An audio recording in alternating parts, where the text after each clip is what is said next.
We can hear you loud and clear. Thank you very much.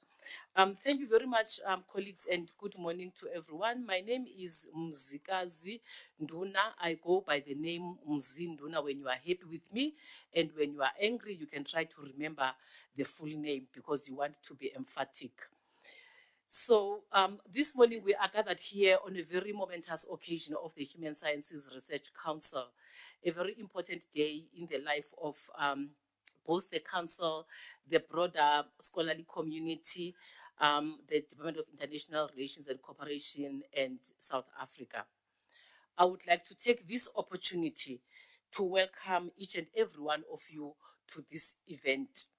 And I want to start off by recognizing that in this room, we have Your Excellencies, members of the diplomatic community. You are all welcomed to this dialogue. We have officials from the Department of International Relations and Cooperation, and in particular, we have our ambassador, who's the Director General, Ambassador Dlomo, and I would like to specifically recognize your presence amongst us. And thank you very much for coming through, even though you are not feeling well.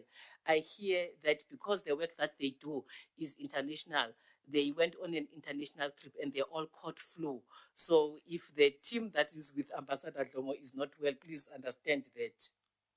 I would like to also take this opportunity to welcome all the representatives from the other government departments who are here this morning to engage with us on the topic of science diplomacy as it is presented by our prestigious speakers who we will hear about in the panel. We have amongst us members of the science community, and the work of science diplomacy at the HSRC cuts across the sectors. As you all know, the HSRC is the Human Sciences Research Council, but do not be surprised if next to you, you are sitting to an agricultural economist, to an engineer, to a natural scientist, to a language specialist. It is because the work of diplomacy in science cuts across sectors. It is not only a matter of social sciences and humanities. However, the country has saw it fit that the Human Sciences Research Council should lead the communications and the integration, the mainstreaming of the work of science diplomacy across all scientific endeavors. And so I would like to welcome all our colleagues from the different fields of science here this morning. We have a team that has been working tirelessly, organizing this event for us for this morning. And at this moment, I would like to recognize Dr. Connie Sobane from the Human Sciences Research Council and take this moment, as I see a few people are still settling in, to ask that Connie introduces and recognizes the team from both the HSRC, DIRCO, and all our other partners who have been working on us, with us on putting this program together. Over to you, Connie. Thank you. Thank you very much. Thank you very much, Dr. Mzi, and thank you, colleagues, for being here. We have decided with Dr. Mzi that she wants to honor the working group right here in the beginning because they are the brains behind what we are seeing now. Can I please ask the members of the working group where you are to just stand for the room to see you?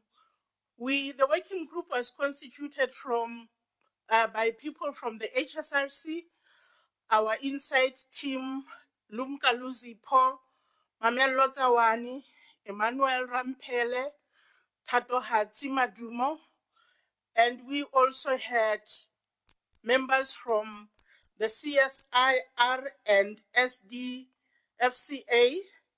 We also have a representation of SIRS and ASSAf, and we have our good colleagues from DIRCO that have been helping us to build this program.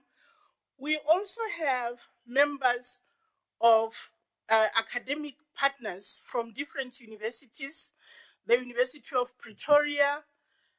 We also have other think tanks that are outside South Africa, and that will be TOAS, the AAS, and others that we have been engaging with. Colleagues, we just want to say with you, or to you as a team, We acknowledge the work that you have been doing in order for us to get here, and we hope that this is just a beginning of some more fruitful partnerships. Thank you.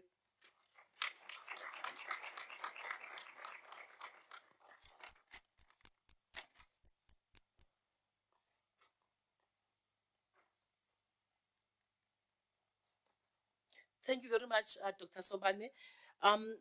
Colleagues, today marks an important milestone for the Human Sciences Research Council and for the National Science and Innovation System.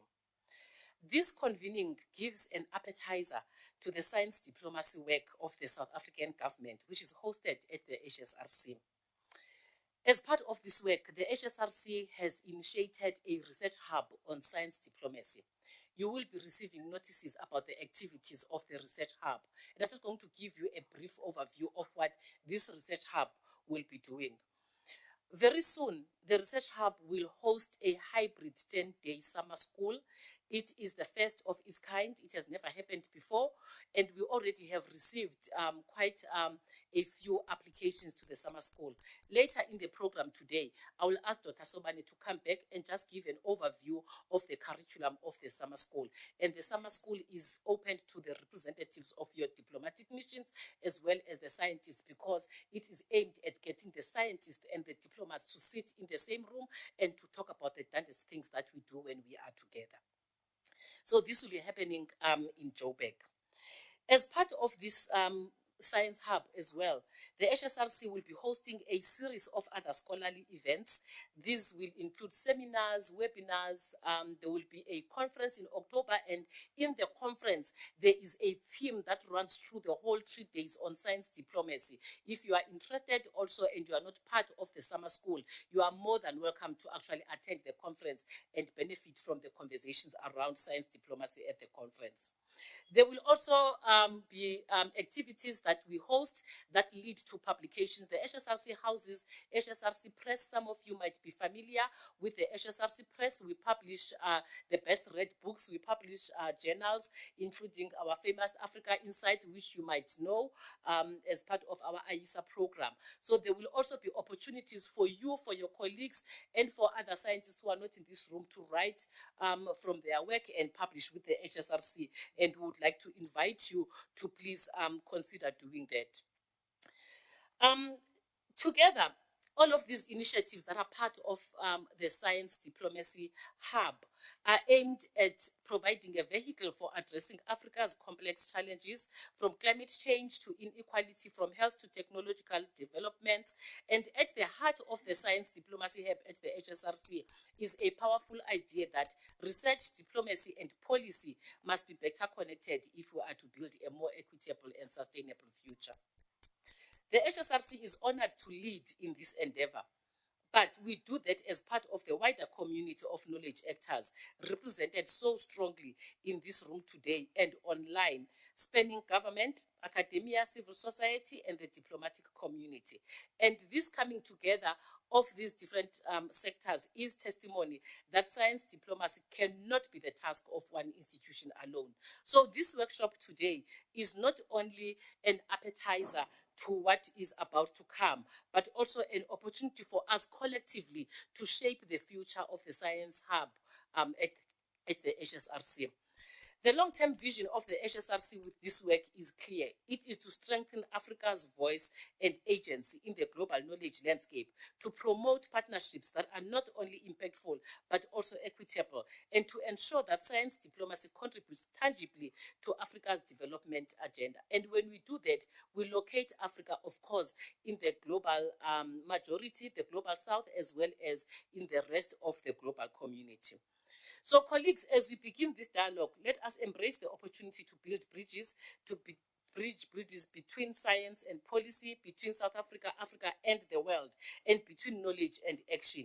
We look forward to the insights that will emerge from today's panel discussions and to the partnerships that will be formed and strengthened in the process.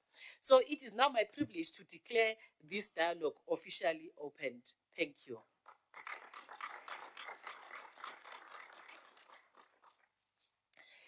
Allow me, colleagues, to introduce our first speaker who is going to give us a keynote address. And the keynote address will focus on building knowledge systems for inclusive development.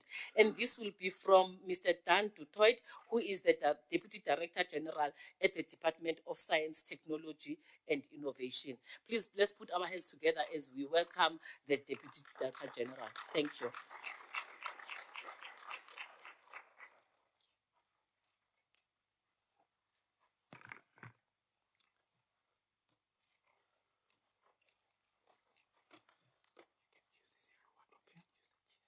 Perfect. Thank you very much, Program Director, for that introduction. And good morning, Ambassador Dlomo, Your Excellencies, ladies and gentlemen. It is indeed a great privilege for me to be speaking to you on a topic which, as our Program Director highlighted, is more critical than ever. And we certainly, Program Director, from the Department of Science, Technology and Innovation's perspective, applaud these efforts from the HSRC because, as you correctly indicate, science diplomacy and making science diplomacy work for society should be a collective endeavor. My slides are there. So I was asked to speak on the theme of building knowledge systems for inclusive development. And I appreciate that you have actually specified the theme for me to speak on, because, the tongue in the cheek, I think one of the dangers associated with science diplomacy and its increasing popularity, that there's often a lot of talk without thinking. So you specifying a theme for me actually forced me to think about what it is I will be sharing with you, and didn't just roll out the series of generic slides on science diplomacy. Certainly, the theme cannot be more appropriate for a representative of the Department of Science, Technology and Innovation to speak about, because if there is one mission our department, and perhaps not everyone in the room is familiar with the Department of Science, Technology and Innovation, it is to build knowledge systems, and build knowledge systems for the advancement of South Africa. And as indicated in our medium-term development plan, the primary objective of the 7th administration is indeed to achieve inclusive development. So it's very catchy. It could almost be like a mission statement for the Department of Science, Technology and Innovation, building knowledge systems for inclusive development. And of course, the HSRC is part of the entities who form part of the DSTI family. And within the department, our role is exactly as the theme of this event is, and that is, how do we bridge research, policy, and diplomacy? We have, when our government had hosted in 2002, the World Summit on Sustainable Development, or the WSSD. I mean, it's frightening to think it's 23 years ago now already. But one of the key messages which had resonated from Johannesburg in 2002 is that knowledge is an instrument for development. And if this world is going to achieve through sustainable development, we need to invest in knowledge generation and application.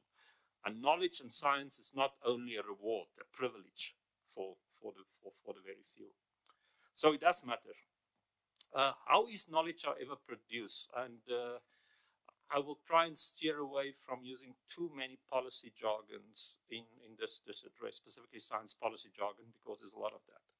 Our program director already referenced to the national system of innovation, which is something we often use, the concept in South African science policy discussion. And that is that the premise is that all knowledge is produced through a systems approach. It doesn't happen in isolation. It's various actors working together. So if we want to organize and advance science, technology, and innovation in South Africa, we need to follow that systems approach. So the whole basis of science, technology, and innovation policy in democratic South Africa has been that there is this national system of innovation, and people often ask us, where is the system? Can we see it? Like to feel the system is all around us. We are the system. I mean, all of you are part of the national system of innovation. And our role from government is then to provide policy, strategy, guidance, leadership to ensure that this national system of innovation is transformed to respond to the needs of South Africa, that it becomes inclusive. It's going to be a very important topic for my address. Responsive, actually responsive to what a country needs, and coherent and coordinated. So when we speak about knowledge systems beyond the policy jargon, that's what we mean actually. How do we organize the enterprise of science, technology, and innovation? Because science indeed knows through any borders. And then, of course, in this context, I'm sure we would all agree, and this was most radically or clearly demonstrated by challenges such as the COVID-19 pandemic, that we cannot be safe until we all are safe. And the philosophy of the Sustainable Development Goals, that no one should be left behind, I think rings more true than ever. And that's why inclusive development matters. Inclusive development matters because it's the right thing to do. But ultimately, if we want to look at it through our own selfish eyes, it's also in our own interest to make sure that development is inclusive. So this is then hopefully, just to answer the first question, and organizers will ask me to speak on this, why this matter. We need to advance inclusive development, and investing in knowledge systems is absolutely critical to achieve that. But and then very important here, we are not going to use knowledge for inclusive development if the knowledge system itself is not inclusive. And that's a theme I will come back to in my address. And that's why we, beyond the rhetoric, put so much focus on the transformation enterprise to make sure that the knowledge system, the knowledge production system in South Africa, becomes inclusive, embracing principles I will refer to, such as open science and open innovation. So just by very briefly, then how do we take this forward? So our overall policy framework in South Africa today for science, technology, innovation is a document which we refer to as the decadal or the 10-year plan. This is not a DSTI policy document. It's a South African government document approved by cabinet, and it calls really for that inclusive enterprise between not only all of government but all of society to make science, technology, and innovation work. And it has 3 priority focus areas really relevant for our discussion today. First of all, it seeks that we put knowledge, I mean science, technology, and innovation, at the heart of our efforts to achieve our objectives of the National Development Plan, or now the Medium-Term Development Plan. But secondly, for us to do that, we need to make sure that we continue to grow this knowledge system, that we further expand the knowledge system. That's investment in people, investment in research infrastructure, more funding for research, but also continue to work that this knowledge system is to transform, and then that it meaningfully delivers more meaningful impact. And that's one of the big policy challenges we have. One of the big success stories we have in science in democratic South Africa is that our academic output, our research output, has spectacularly increased over the past 30 years.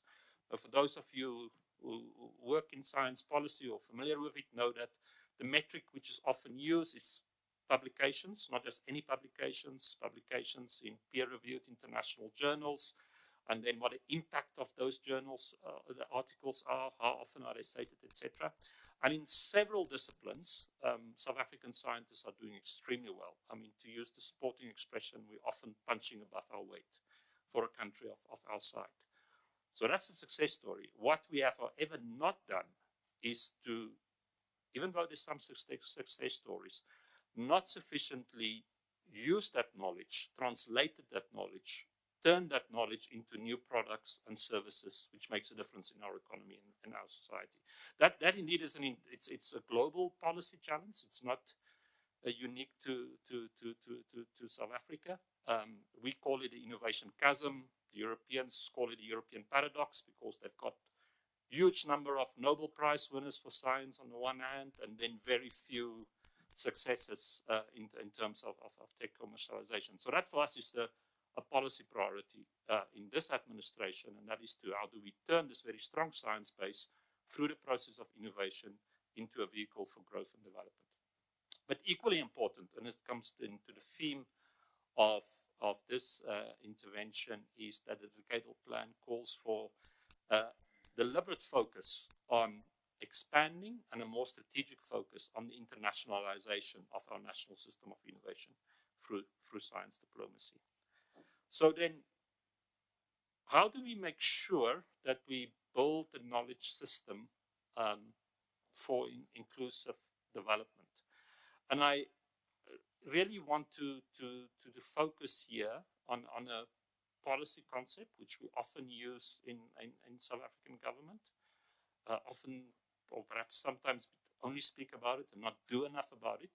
But we are quite determined, and that is that for science to grow and advance in South Africa, we need to have a determined and a strategic and most importantly, a holistic understanding of the concept of transformation. So earlier this year, our National Advisory Council on Innovation, NACI, as we call them, they are the highest policy, independent policy advisory structure to our minister, hosted the Transformation Summit. And there were a number of key priority interventions identified, which we should invest in, not only we as the department, but all with the interest of science at heart, to make sure that we build this knowledge system and transform and expand this knowledge system. And that is, first of all, by making sure that this national system of innovation becomes even more inclusive, to make sure that we address all the imbalances and barriers which can inhibit participation, whether they're factors of gender, of race, of age, intersectionality. There are many areas in which South Africa is doing well. Obviously, in the month of August, celebrating Women's Month. Just last week, we had our annual South Africa Women in Science Awards program, which is a moment which always instills us with much pride when we can celebrate the many incredible achievements by South African women scientists, which incidentally is something our minister always takes us to task us about, because we don't communicate enough on these success stories. Because those are success stories which should instill all South Africans with pride. And again, why do we speak about this transformation and social inclusion with the NSI? Not only because it's the right thing to do, that's what our constitution calls us to do, but if we don't do that, if we do not make sure that everyone who has the opportunity to contribute to knowledge production in South Africa does so, we're undermining ourselves. We're not unleashing the full potential of all of South Africa. So to building this knowledge system for inclusive development, there's a priority focus on the ongoing transformation and social inclusion. Secondly, it is also to very deliberately focus on working in Africanizing our patterns of knowledge in production and truly embracing indigenous knowledge systems as an integral part of our national system of innovation. A lot of our policy thinking, and that there are understandable reasons for that, especially in the early years of our democracy, tended to be shaped by science policy concepts from the global north. We, for example, worked very productively with Canada, who was a great partner in our early years, to shape science policy thinking. We've benefited a lot from the OECD engagements and others, but we are an African country. We are firmly located within a broader African knowledge system, and it's very important that for our knowledge system, if it's going to respond to advancing our inclusive development, that we embrace and integrate that identity. And then indigenous knowledge, which is a unique and a comparative advantage, a knowledge resource for South Africa, has to be an integral and a central part of this knowledge system. And incidentally, science diplomacy have a critical role to play in advancing indigenous knowledge systems. It's very important also that we, one of our former ministers, which used to be also a former minister of DIRCO, Minister Pandor, when she first arrived at our department and found us there on the CSIR campus, for those of you who know the geography of Pretoria, was in a sense quite annoyed that we're there. And she said, "Why are you here in the leafy suburbs of Eastern Pretoria? You should be in the heart of the city center. Because if you're going to sit here, you're going to be in an ivory tower and not make sure that science, technology, and innovation is at the heart of what South Africa needs and what South Africa should respond to." So that is a collective, I think, warning for all of us involved in the science, technology, and innovation enterprise, is that it's, yes, science is an enterprise which makes us dream, expanding the frontiers of knowledge, understanding the origins of the universe. That's all very important. But we also need to understand and be sensitive to the political economy from our own country.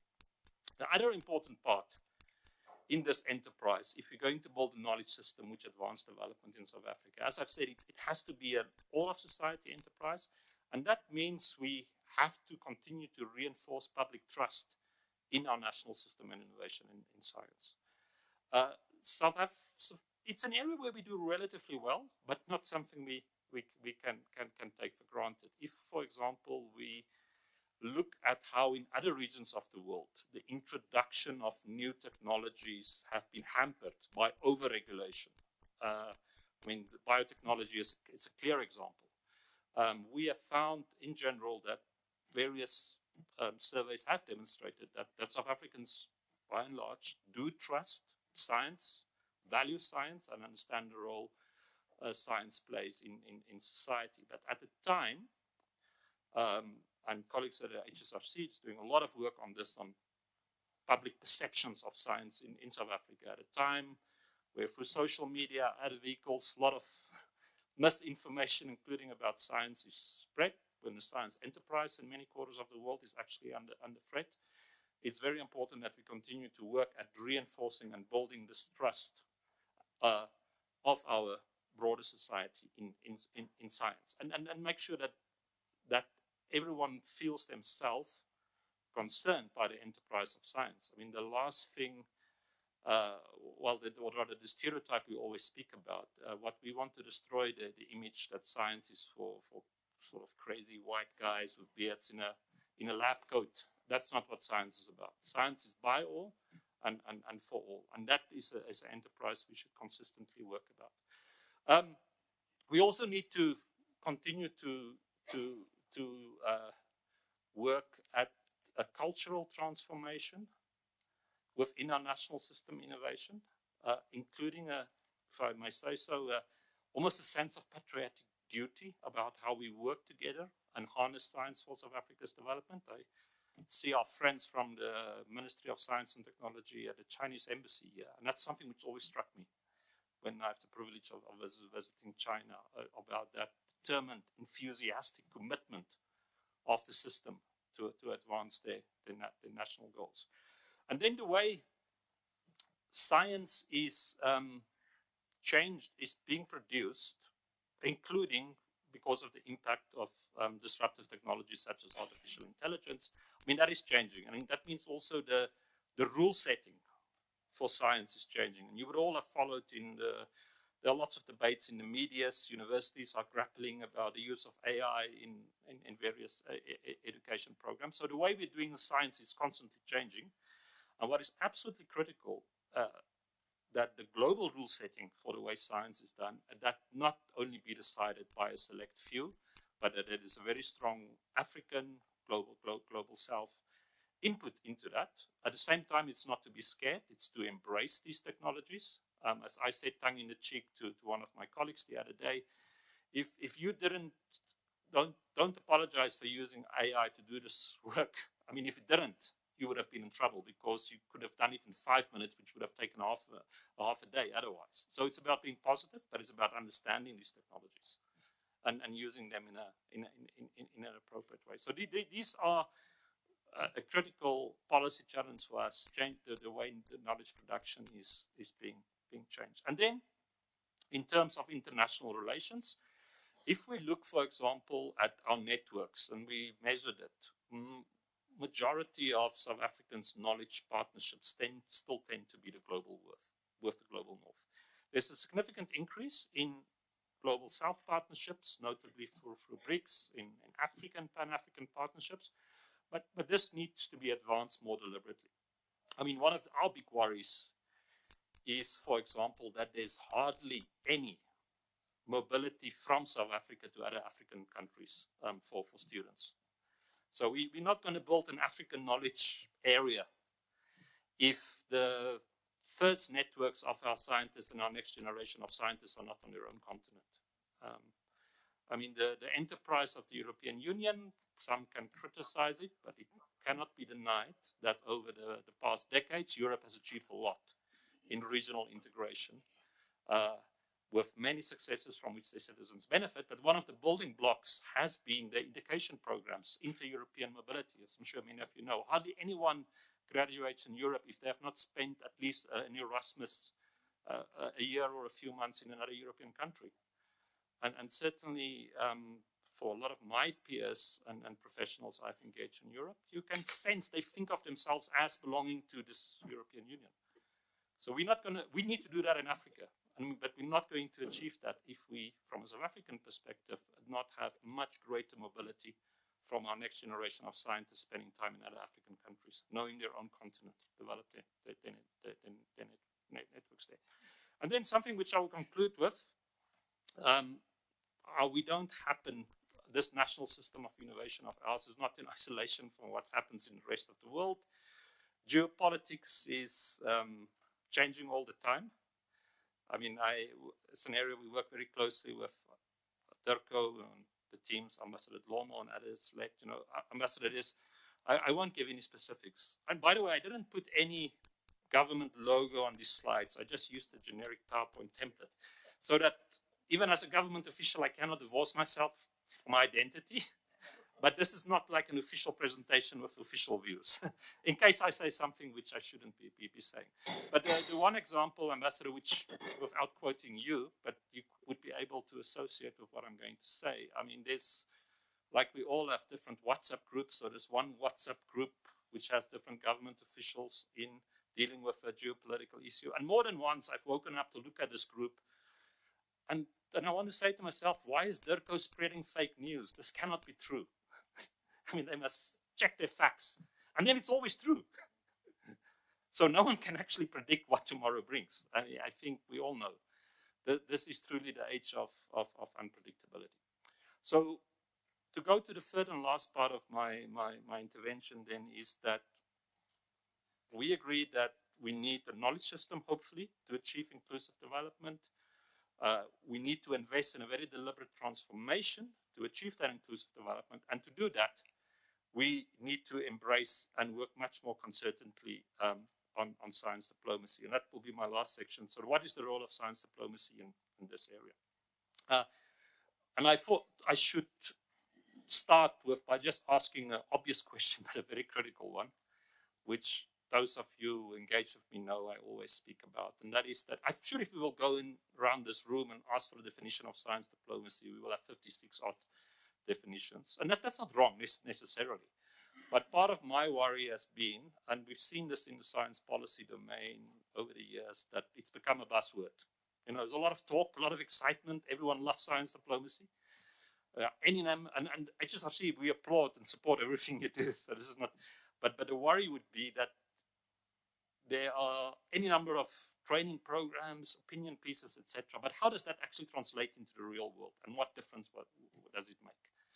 And I'm quite confident that with HSRC and others, we're going to work and make sure that it has that impact. So what does it mean? I mean, there's also now been a lot of definitions, and people are writing PhD theses on how to define science diplomacy. But the first definition, which those of you who follow the domain will know, comes from 2010, when the American Association for the Advancement of Science and the Royal Society in the UK, and they sort of historically are the think tanks. And that's why we value what HSRC is doing to change that patterns. They were the think tanks who were sort of steering the science diplomacy agenda. They came up with these 3 dimensions of science diplomacy. So the diplomacy for science, so how do you use international agreements to advance science? Science for diplomacy, so how do you use science as a soft power? We often joke, Ambassador Lomo, that DIRCO likes to do that with us, because as you know, if DIRCO needs to sign an agreement with country X, and there's literally nothing we can think of what to do with country X, they will often call us. Because there's not a country in the world with whom we cannot do something on science, at least. And science is therefore an instrument for diplomacy. Can also work in the other way. Other hand, okay, not making any comments, just stating fact. One of the big debates now in Europe is whether Israel should be excluded from the Horizon Europe framework program for research, because those that know that matters a lot to Israel, and if it's really a measure which will hurt them, it's their exclusion from the Horizon Europe Framework Program. And then there's a further mention in science and diplomacy.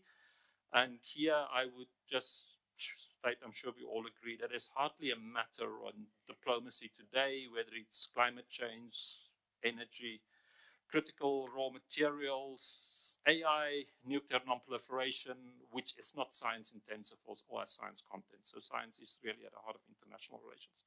So over the years, there's been lots of debate about this definition, and as I said, people wrote lots of articles about it. I still think it's fit. I mean, for me, the definition is less important than what we actually talk about, mean by it. I don't think there's something substantially wrong with it, but the Royal Society and the AAAS, earlier this year, they led a comprehensive exercise. I mean, I was privileged to be part of the reflection panel to review this definition, and they came then up now with something to say that, basically saying there's no point to trying to define it. We all know what science diplomacy is. It is when science and diplomacy meets somewhere. And that is also one way of looking at it. I mean, they use much more eloquent words, a dynamic, bidirectional, and co-evolving relationship between scientific and diplomatic realms. And there are other definitions as well. So just earlier this week, some of you may know Professor Sir Peter Gluckman. He was a former chief science advisor to the government of New Zealand. He's currently the president of the International Science Council. And Dr. Vaughan Turekian, he was at one stage in the Obama administration, the chief science advisor in the State Department in the US. So they are also amongst this group of people, which again, with respect to them, they're both good friends of mine. And I would include, speaking to the HRC, what is also very important is that we broaden the base of actors in the science diplomacy discourse. Because it also tends, like any policy domain, tended to be dominated by a few people, which I would put myself in, and we'll keep on saying the same thing. So new voices and more voices are certainly important. So they this week said, well, this is good, but they now proposed the three modes approach to science diplomacy. And they basically said, well, originally science diplomacy was in an aspirational mode. It was all about how we're going to use science to make this world a better world, bring world peace, solve climate change, etc. Of course, it's not as easy as that. So in the past few decades, past decade, perhaps we went into a more pragmatic mode, and science diplomacy became more shaped by national interests. And now they say, well, actually now we're in a completely transactional mode. And I agree with that. And I think it's very important in our reflection on science diplomacy that it's not all motherhood and apple pie, to use that old expression. Specifically when there's the interface between science and economic diplomacy, there are real and hard interests at play when countries compete.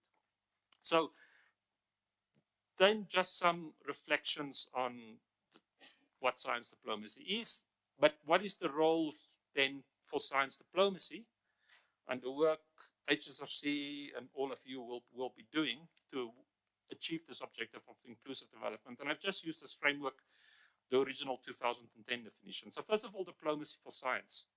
And I'm sure we all agree, that science needs international cooperation to advance, but if science is going to advance to making a more decisive impact to development, also the nature of this international cooperation, how it takes place, needs to change. And it needs to become more inclusive, and it has to very deliberately seek to ensure a greater participation of excluded and marginalized communities, countries, etc. I mean, the whole pattern of how international cooperation works specifically with Africa, between Africa and the global north, often leaves much to desired. We often still encounter so-called international science partnerships, which is actually all about just mining Africa for its data or some other contribution, where the actual knowledge production is not a joint effort. And we're not even starting to speak who actually then have access to the research results. So international cooperation is an area where we work very deliberately with DIRCO to become more strategic in advancing our own agenda and also safeguarding our national and regional and continental interests. That is absolutely critical. Our minister has appointed a specific working group, high-level ministerial working group to actually come forth with these recommendations on how we need to protect South Africa's strategic national interests through a much more focused approach to international partnerships. I'm sure you all know what I'm speaking about. What we've seen over the past few months, etc., is how the vulnerability of aspects of our country, but also our science system, was exposed to an over-reliance on some international partners. But then, yeah, science in diplomacy. The key issues we need to confront if we're going to achieve inclusive development: inequality, poverty, food security, climate change. They all need to be informed by the best science advice and investment in science to respond to them. And that Ambassador Lomo and colleagues from DIRCO, I think, just again emphasizes the point that our close cooperation in the years to come will only intensify in increase, because as DIRCO seeks to advance South Africa's national interest throughout our policy, the science content of that will only become more important. And then lastly, the science for diplomacy. And this is a very idealistic statement, but I actually believe everything I wrote here. I believe so. It's not just dreaming. And we do hope that, you know, science is as old as humanity. Humanity since beginning of time wandered, was creative. And those are the values of science are universal values. I mean, it's values of truth. Science doesn't tolerate prejudice or discrimination, because science exposes everything which is false. And science, if correctly embraced and harnessed, has the ability to bring people and countries together. And then beyond the jargon of science knows no borders, we think that science does have a role to play. Humanity, that will require a science, technology, and innovation response. I think the last one here is one I always emphasize, because for me it really highlights the problem statement. So there are a lot of programs between I'm not mentioning anyone here, any country or region, so no controversy. But there are several programs between Africa and global partners on climate change, climate adaptation, so-called support for Africa's climate agenda. And often this goes through research and innovation programs. But if you look actually at some of these programs, what they actually are, they're all just a vehicle for access to the African market for the technology products which comes from the development partner. And we have to understand that and be open about it. Perhaps those programs are good, but we can't be naive and understand them for what they are and embrace with them on a basis. And now I'm seeing myself in other slides. Yeah, okay. So these are a bit tongue in the cheek, but just to highlight to you some of the these issues, which for me, just accentuate why this event is so important. And to show you that I didn't only use ChatGPT, but also think, and we did some thinking. So in a recent exercise we did in our department with my team, we also looked at what we think are the key geopolitical challenges we face, in which SDI has to make a difference. So obviously there's the persistent global challenges. There's what we call the global competition for innovation and technology supremacy. It's also understanding how the landscape of SDI is changing. The patterns of knowledge production, who is dominating in specific fields, they are rapidly changing. The networks between countries, alliances are changing, and we need to understand that, working very closely as DIRCO, where we situate ourselves in that. Something we don't often speak often enough is also the prominence of non-state actors in research and development. I mean, many are in the agendas, rule setting, are actually not set by governments, it's set by big multinational companies. In Africa, the big philanthropy, Bill and Melinda Gates, Wellcome, etc., they have a disproportionate influence on African science just because they're so important in funding. I mean, we're grateful for the funding, but it's important to understand that. And then this science and economic diplomacy interface, which we know Ambassador Mestre and others are thinking of these topics. If we speak about economic diplomacy, rather than complaining about country X using a research program to access our market, we should be using our research to access and develop new markets for South Africa and indeed for Africa. And we believe that research and innovation collaboration will have a critical role to play in actually building this Africa continental free trade area. I already mentioned the aspects of standardization, etc. I spoke about the vulnerability because of foreign funding. In South Africa, on average, every year, about all research in South Africa, 15% of all research in South Africa comes from foreign funding. Sometimes 17, sometimes 13. Now, we have often thought that's healthy. I mean, the international, we certainly as a country don't spend enough on R&D. We're trying our best to increase that. I mean, we are below 0.7% of our GDP of our current R&D spending. A sort of an OECD benchmark is a minimum of 3%. We have an aspirational target of 1.5.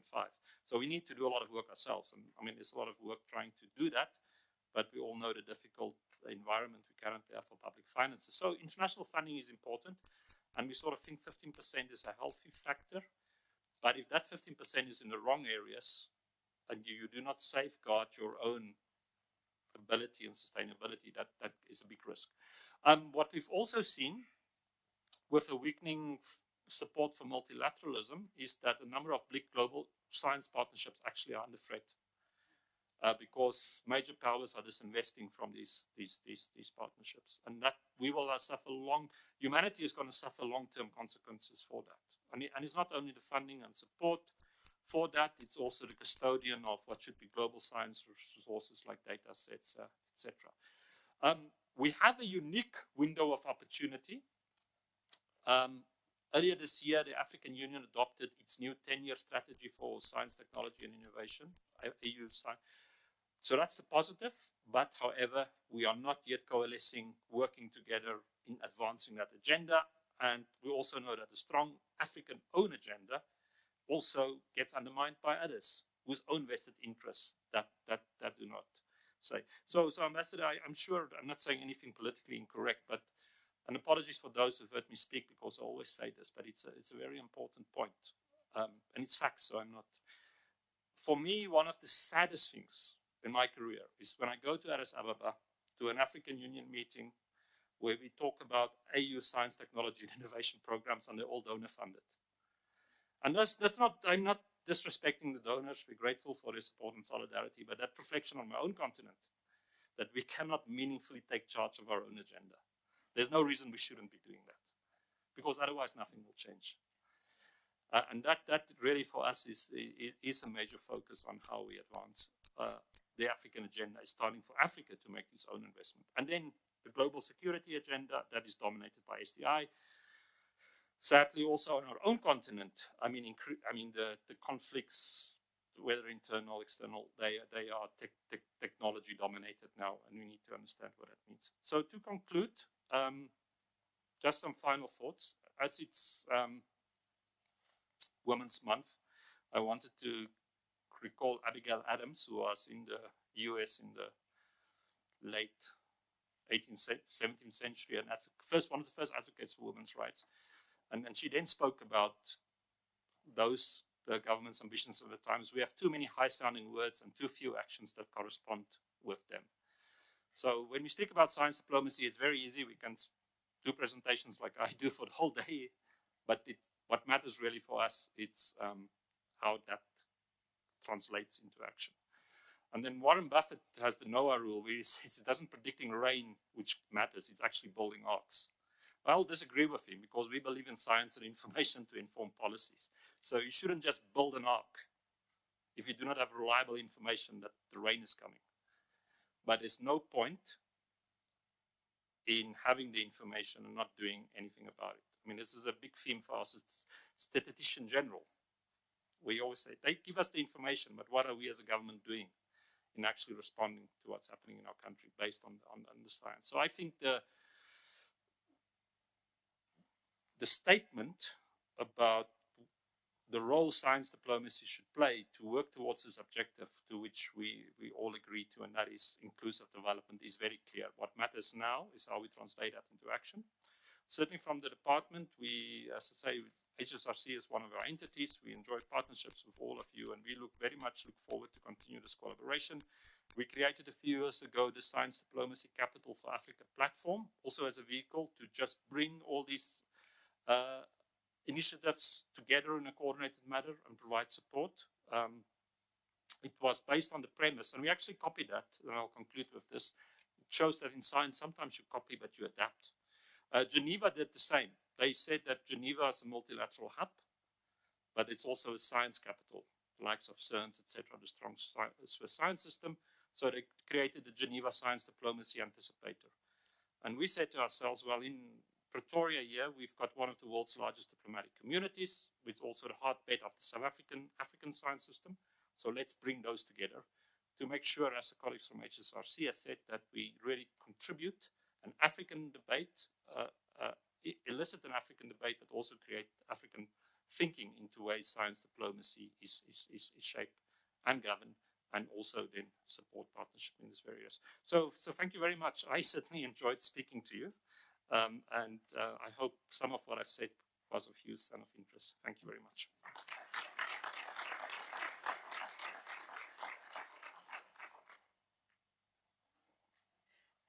Thank you very much, Mr. du Toit.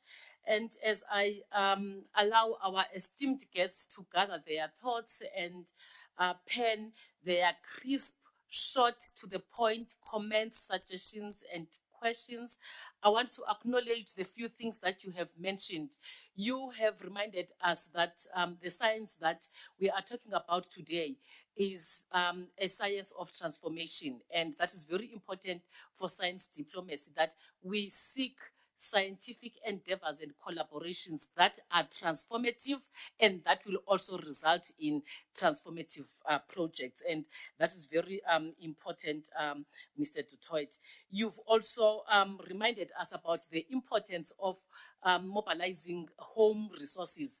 And that is very important because if you are able to organize and mobilize home resources, and that goes for all the diplomatic missions that are in this room today, then you are allowing your scientists, when they enter into relationships and memorandums of understanding, to be able to negotiate equitable relations with scientists from other countries. Because if we do not have nothing in our hands and we're trying to enter into global and international collaborations, then we end up begging instead of entering relationships that are equitable with our colleagues. So thank you very much, Mr. du Toit. I find that really important for us.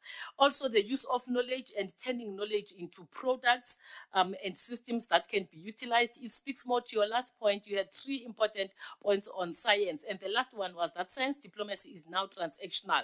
And because it is transactional, it means that countries will develop systems and products, but then those need to move beyond your national boundaries. And when they do that, then that is when it is important for us to bring our diplomacy skills to make sure that our products move beyond boundaries. Otherwise, what is the point of developing these and we do not know where they land? And I think that is one of the things that Mr. du Toit has pointed out, that it is something that is a weakness of us, that we do not know exactly where are the products that are developed from the science that is funded by the National Department of Psychology and Technology and other funders.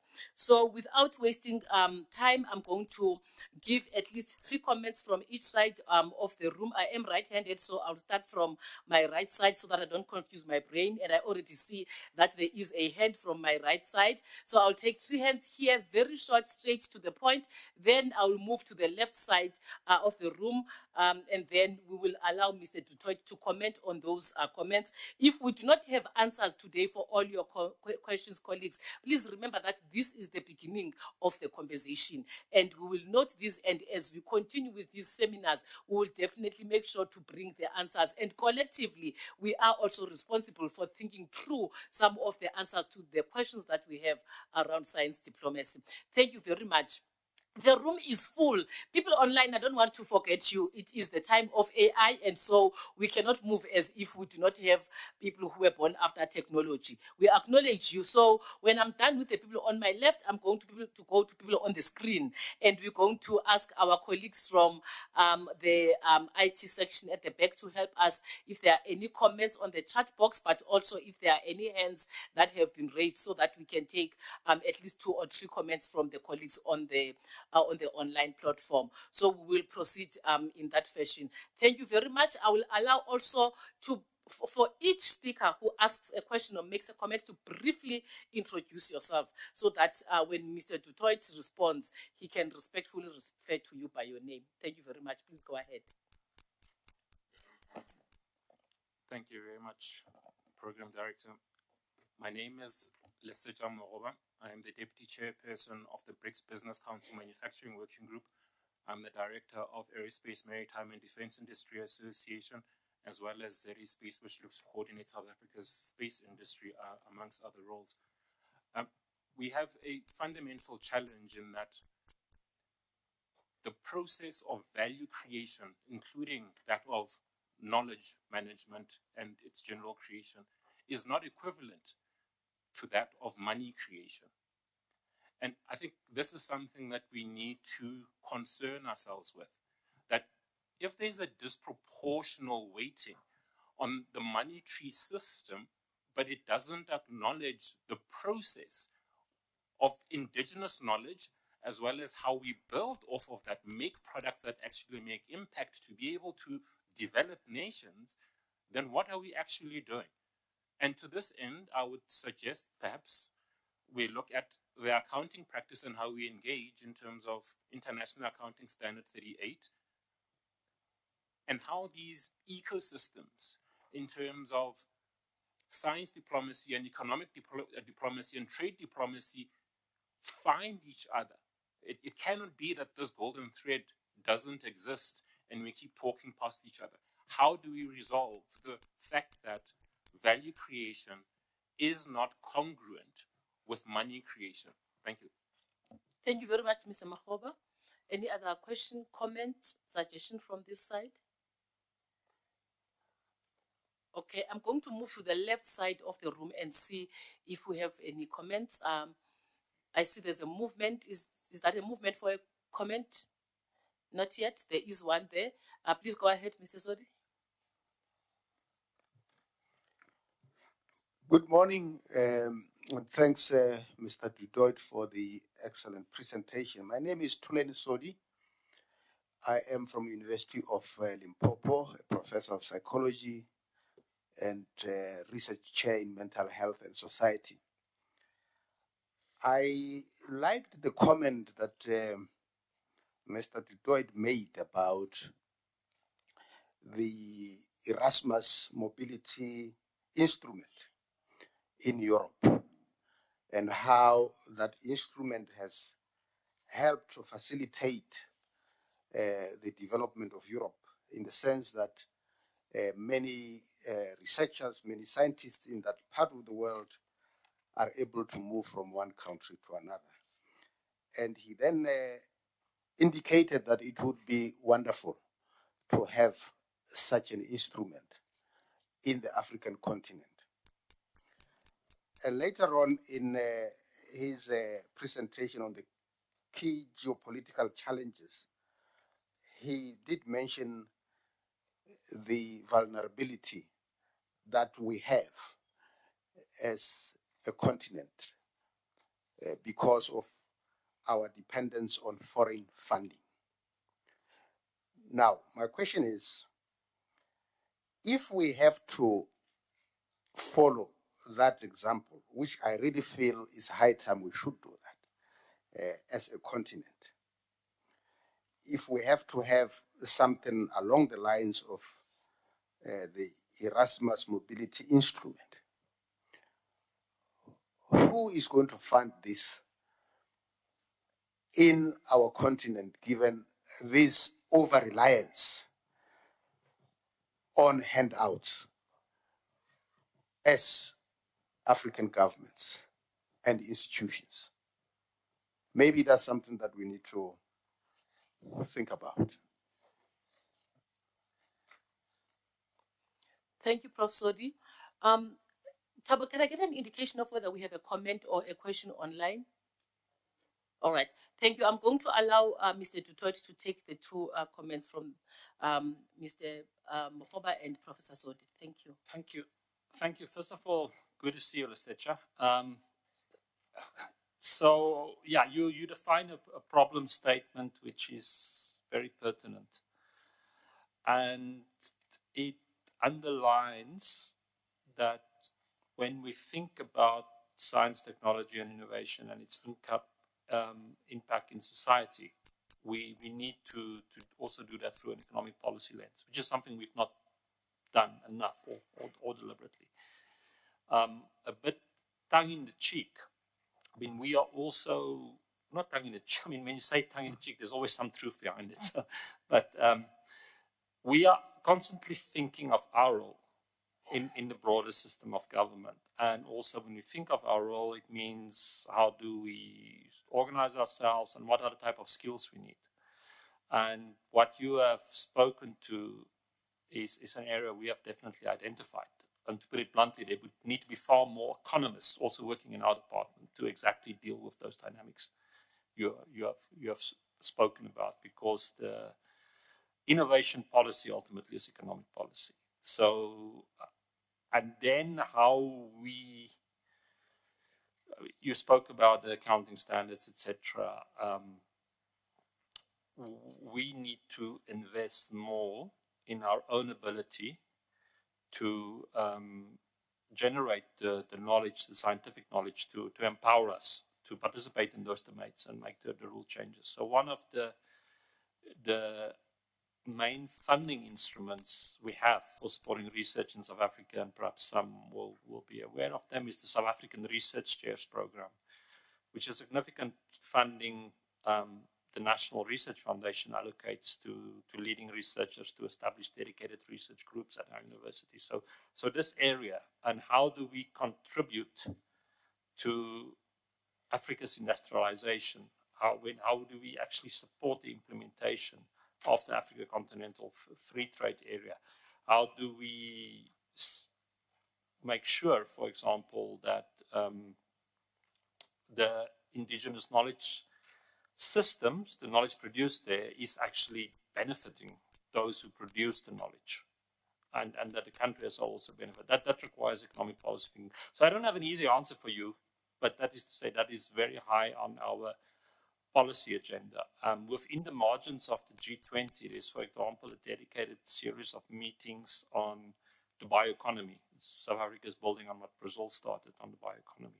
And in those discussions, it's actually all about economy, because the science of the bioeconomy is fairly clear, it's mature. It's now how you translate the economic benefit of the bioeconomy into practice. For the prof from Limpopo, well, the simple answer is we should fund it. It's like, we should fund it. And I do not believe that as a continent, we cannot mobilize the resources to start such programs. There are a lot of, and I don't want to go on a tangent here, but yeah, for example, if one has studied African science policy on our continent, you will also know this is not new. You know, there are declarations now dating back 40 years, if not more, the Lagos Declaration, etc., where African governments committed to invest 1% of GDP in R&D. None of that has happened. So it goes back to what I said, translating words into action. And we also need to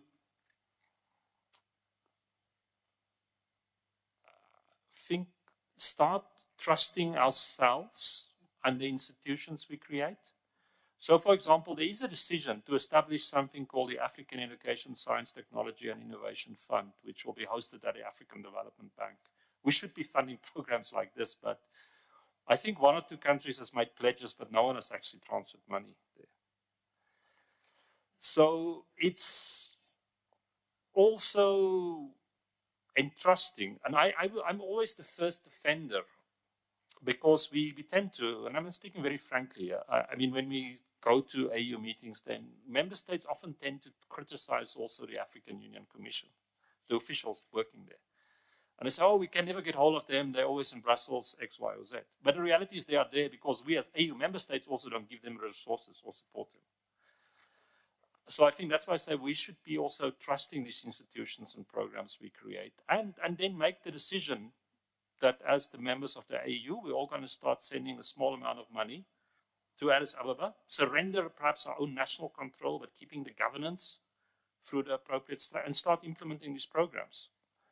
You know, I always say Europe started with coal and steel. That's all it started with, 6 countries and coal and steel, but then they built a house brick by brick.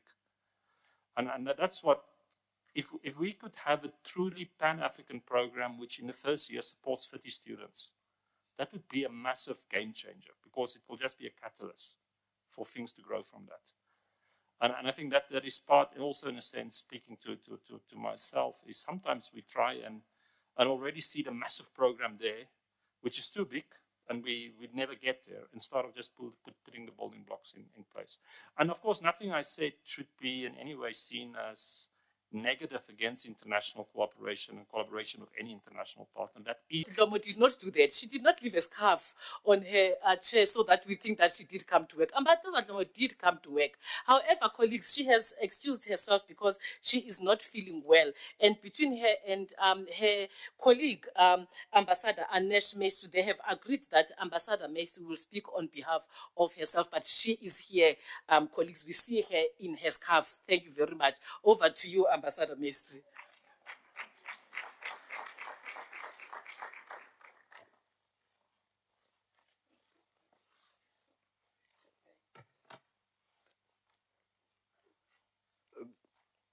Good morning, colleagues. It's a sign of age when you're changing glasses, by the way. Ambassador Dlomo is here, and when it's question time, I think her voice will last that long. So all the difficult questions, well, you can direct it to my boss. Dr. Nduna, DDG Dan Toy. By the way, DDG Toy used to be a diplomat before he went to Science and Technology. He worked at the old Department of Foreign Affairs. So he's got a lot of experience in diplomacy. Professor Daryl Hill, I hope I got that right.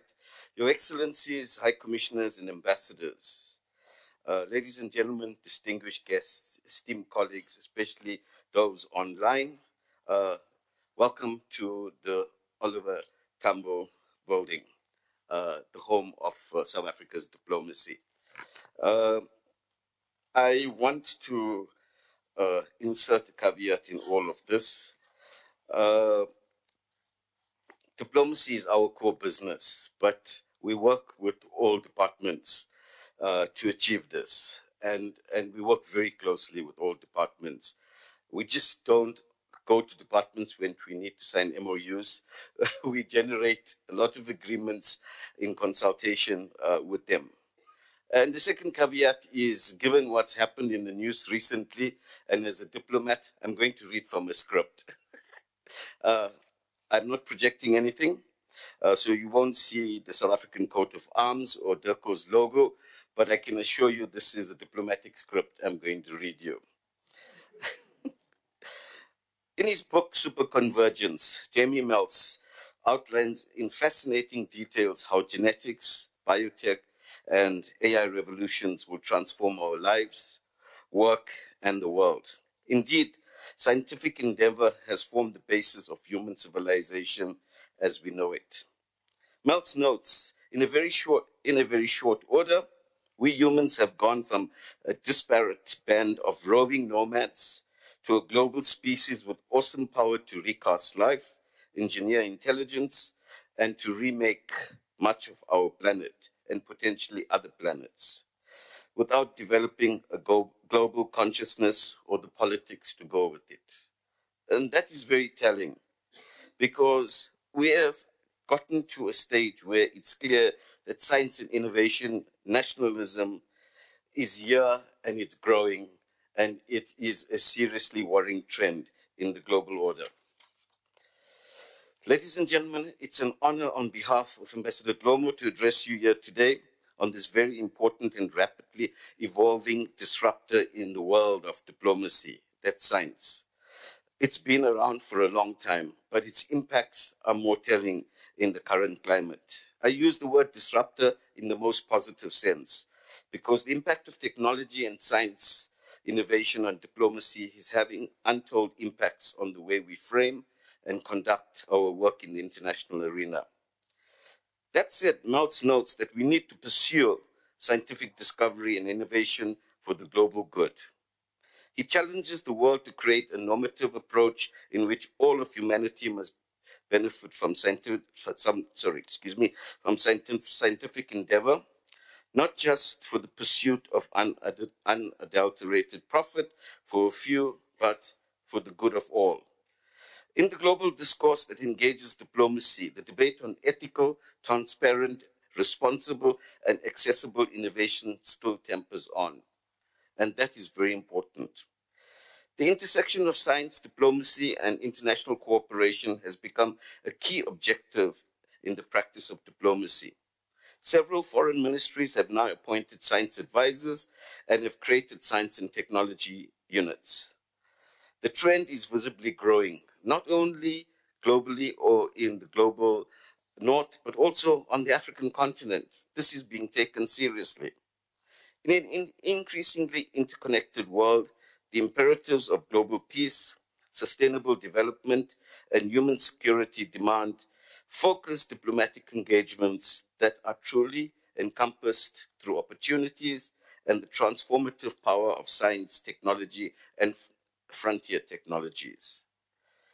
Historically, foreign policy and international relations has been influenced very heavily on national security, economics, and geopolitical imperatives and their constraints. Society has been transformed through several socioeconomic revolutions that have defined society, and yet now we stand at a pivotal moment where science is not merely a factor, but a key enabler that impacts the holism of the social evolution. And as such, it needs to be elevated as a central pillar of all of our diplomacy. Several states have underpinned their actions based on scientific and evidence-based policy making, enhance mutual understanding amongst nations, and providing the tools to address complex global challenges. They have become central to how foreign policy is being crafted. But there's also a worrying trend of anti-science narratives that engage policy issues to fit extreme ideological positions. And that is very worrying. This is compounded by misinformation and disinformation, sources that consume social media and other media resources. We must be mindful of these trends as we pursue our science diplomacy. The adage that Dan today had introduced us to as having defined this endeavor, science for diplomacy, diplomacy for science, and science in diplomacy, is a mantra that we've been chanting for decades. But more needs to be done. Integrating science into diplomacy is critical in developing a country's economy and uplifting its citizenry. Science diplomacy must enable states to build bridges across cultures and political divides. In South Africa, the digital divide is twofold. It is both referenced as a global state of inequality and a national state of inequality amongst our people. Technology and innovation is undoubtedly the greatest driver of development in a VUCA world. The much vaunted fourth industrial revolution, digital economy, and the rise of artificial intelligence will one day be the most compelling phases of human development.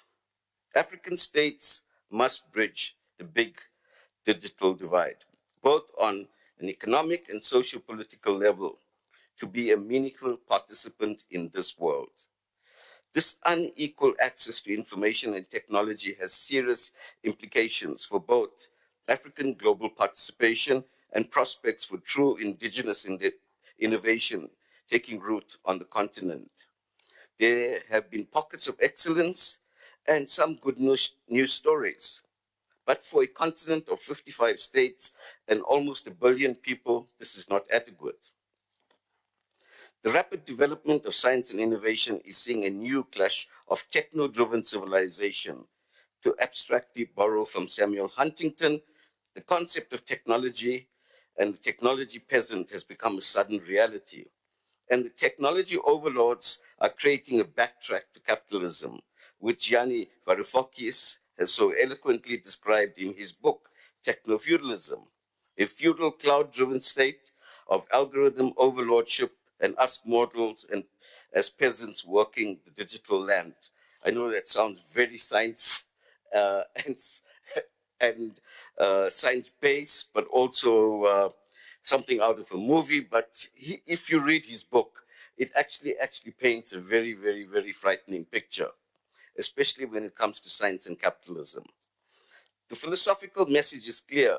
We must all be participants in these critical developments that is human-centric, done for the betterment of all humankind, and also developed and created in a manner that is consistent with greater transparency, access, and the ability to achieve this as a public good.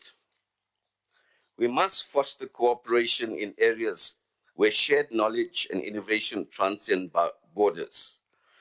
As global challenges become more complex and interconnected, science-based diplomatic efforts shape agencies and agendas for peace, prosperity, and sustainability. In this vein, it's clear that South Africa's foreign policy and Africa's strategic role within the context of global science engagement should be dynamic and a dynamic priority that drives our Pan-African vision for development, prosperity, and integration of the continent. The work of science diplomacy must also be firmly located within continental strategies and support meaningful integration of the continent through the African Continental Free Trade Area. The digital divide cannot be widened. Africa must be the center of global science and innovation.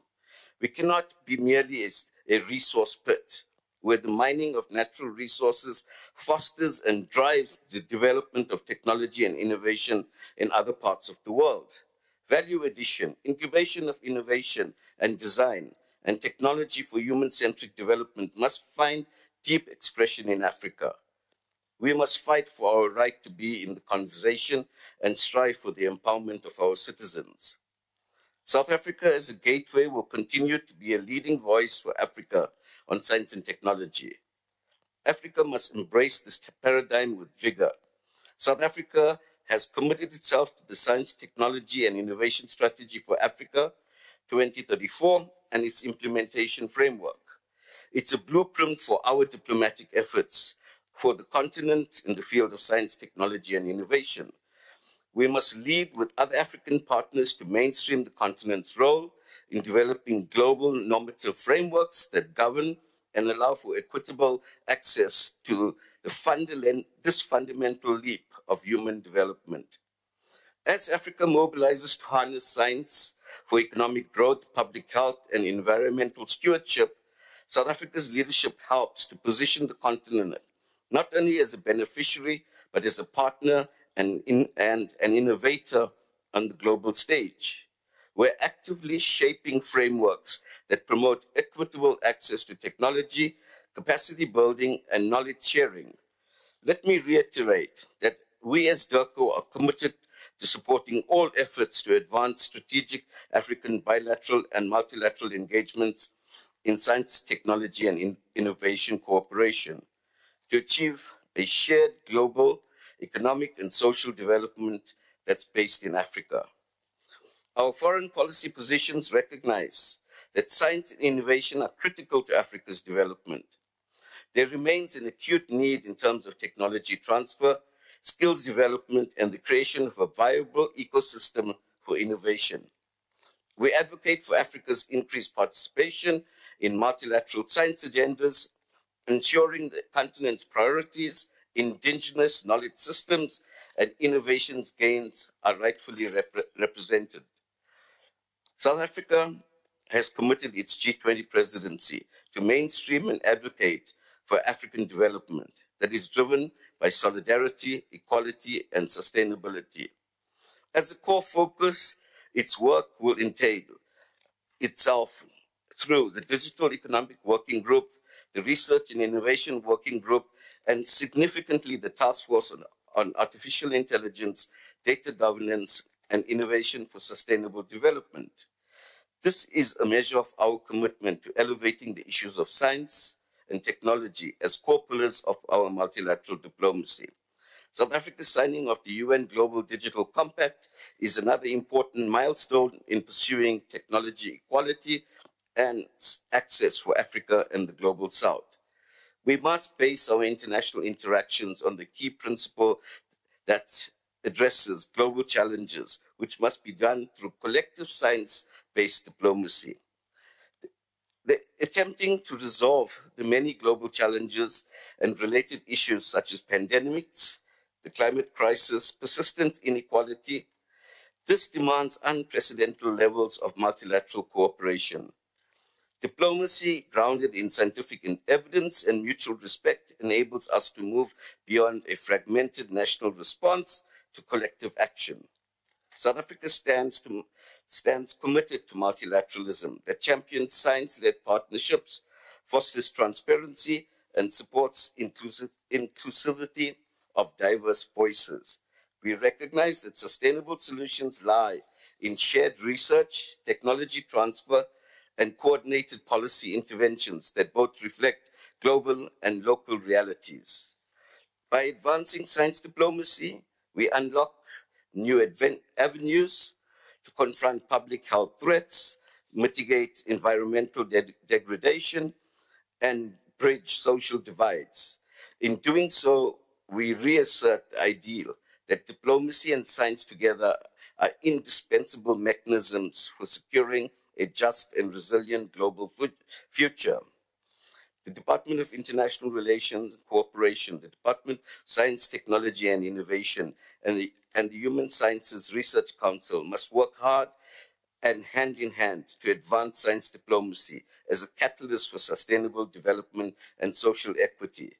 Better coordination is vital for the success of the Team South Africa approach, including but not exclusively represented through DIRCO, DTIC, DCDT, the Department of Science and Technology and Innovation, and other partner departments, which collaborate with each other in supporting the implementation of the SDCfA priorities, the SEDEC industrialization strategy for value chains, digitization and commercialization of innovations, and the African Union decisions and strategies for a more impactful science diplomacy in creating a better South Africa, contributing to a better and safer Africa in a better world. This is a very long speech. Partnerships such as these are key in driving science diplomacy. Thus, DIRCO, DSTI, and HSRC, this initiative should be a blueprint for an integrated cooperation and development approach to achieve our objectives in the field of science, technology, and innovation. Such partnerships enhance and advance South-South cooperation by facilitating dialogues, joint research initiatives, and policy alignment with partner countries across the Global South. Together, these entities should harness South Africa's knowledge resources to enhance diplomatic engagements, promote innovation ecosystems, and address development challenges with science-informed strategies. Our diplomatic efforts are undoubtedly strengthened by dynamic cooperation and collaboration amongst all key national institutions and the private sector. This journey cannot be undertaken alone. There needs to be a meaningful relationship that builds bridges for development through empowerment, innovation, and research. As we gather here today, let us reaffirm our shared responsibility to embed science at the core of foreign policy. Let us recognize that this responsibility is one that falls upon all of us, practitioners, teachers, researchers, and innovators. South Africa must be a proud steward and partner in this endeavor, working relentlessly to elevate Africa's role in global science, in the global science ecosystem, and leave its mark on this landscape. For us diplomats, we must leverage science diplomacy to foster lasting peace, equity, and sustainable development. In conclusion, it's concluding. In conclusion, let us embrace the platforms that exist for multilateral science cooperation, one that is human-centric and acts as a beacon guiding a global collective journey towards a world where knowledge empowers all and where diplomacy turns discovery into tangible progress for all humanity. I really thank you.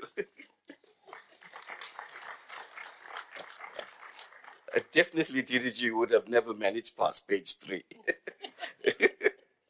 Thank you very much. Thank you very much, Ambassador Maestri. That was not so long, especially when you deal with scientists. You know, scientists are used to these long book chapters and journal articles and books, so they can stand that, so you don't have to worry. Colleagues, I'm going to give an opportunity for one person. I'm now going to start on my left and move to my right, and then I'll move and check if there is any comment or question online. There is a hand already on the left, and then let me look to my right, and then we'll look online. Thank you very much. Please remember to just briefly introduce yourself. Thank you. Thank you. I am the Ambassador of Brazil, and I'd like to thank very much for the presentations. My question is, and my request, if either Mr. Dan Toit or Ambassador Lomo could elaborate a little more in regard to what is taking place within the African Union, and maybe also in sub-regional contexts such as SADC, in regard to the building of knowledge systems and foster cooperation among its members. Thank you. Thank you very much, Ambassador. Any question from my right side? Thank you very much. I'll give to you.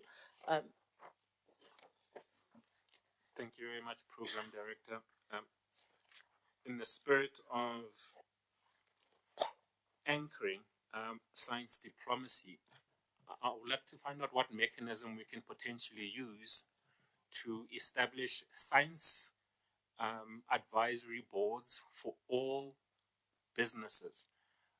Business playing such a big role in our day-to-day lives means that if science is excluded in those boardrooms and the way they make decisions, will continue to perpetuate the current status quo.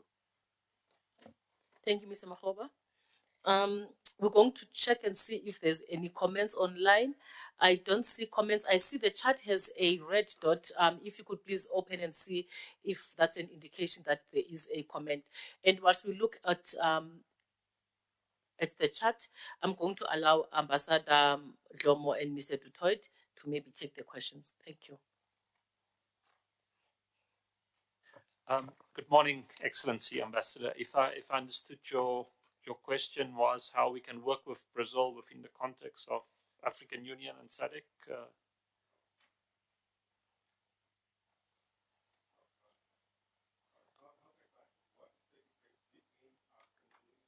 What are the debates? Okay. So, well, first of all, I should just again acknowledge that we enjoy extremely fruitful collaboration with Brazil bilaterally in science, technology, and innovation. We made a deliberate choice, and Ambassador Maestri referred to the G20 Research and Innovation Working Group as the structure for science, technology, and innovation, that we deliberately had chosen to build on Brazilian presidency's priority. So there's clear alignment, and it'd be amiss for me not to acknowledge also the leadership you're giving this year in BRICS for a very progressive science, technology, and innovation agenda. So in the African Union, the main theme for discussion has been what role should science, technology, and innovation play in support of the overall vision for Agenda 2063. And there was then a broad consultative process, not only governments, but also scientific academic communities to design the strategy, which has now been formally approved by the AU, called the Science, Technology, and Innovation Strategy for Africa. So the discussion is exactly what we have discussed before, is that how do we then translate this strategy into actual programs? Because if we are honest, and as I said in my intervention, science doesn't tolerate untruths. This is the second iteration of the strategy, and we should, a part of the development of the strategy has been also a critical examination what has happened, or rather what hasn't happened under the first iteration. So from a science, technology and innovation point of view, it is how do we concretely translate the objectives of that strategy, which is about science in support of Africa's industrialization, green technology, preparing Africa to respond to future pandemics, etc. But what does it mean in practice? So how do we, for example, create multinational Pan-African centers of excellence? We have, for example, an example of the Pan-African University. How do we create such networks? How do we invest, as I've said in my address, what is the programs which builds a true cohort of next generation African scientists who think of themselves firstly. So that would be the sort of existential question I would say without is the ownership of the African agenda, because it's when we have a strong agenda which we own, we can mutually beneficially and constructively collaborate with much valued partners such as Brazil. At the SADC level, there has been there's a lot of focus in putting in place different policy strategies to coordinate collaboration between SADC countries.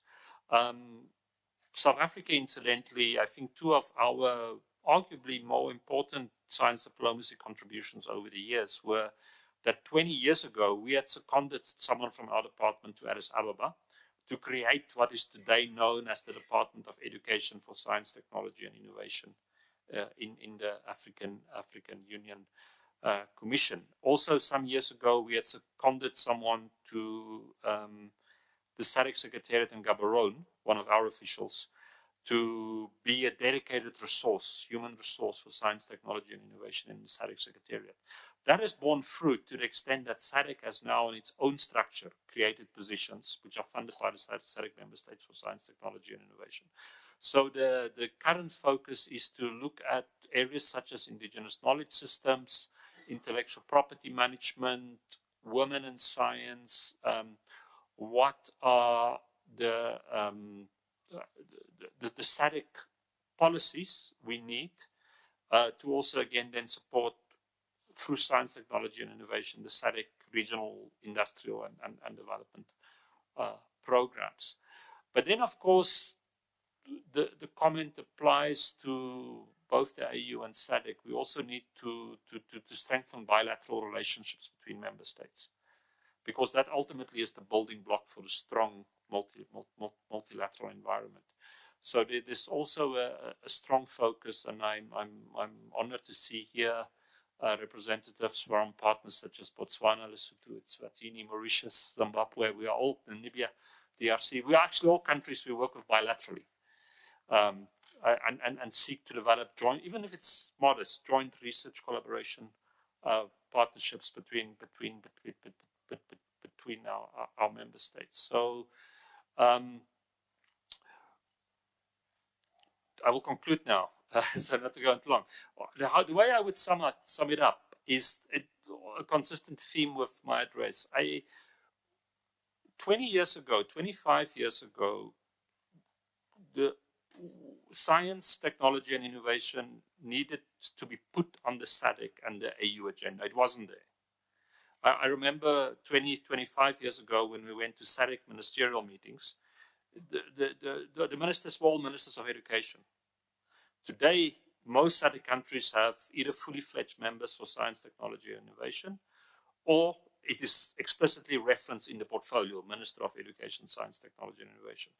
So science, technology, and innovation is very much on both the AU and SADC policy agendas, but now we need to take the next step and go beyond the policy and towards implementation. I hope that's helpful. Thank you, Mr. Tutoit. Please go ahead, Ambassador. Okay, thank you very much. Good morning, everyone. and thank you for Ambassador for representing me here.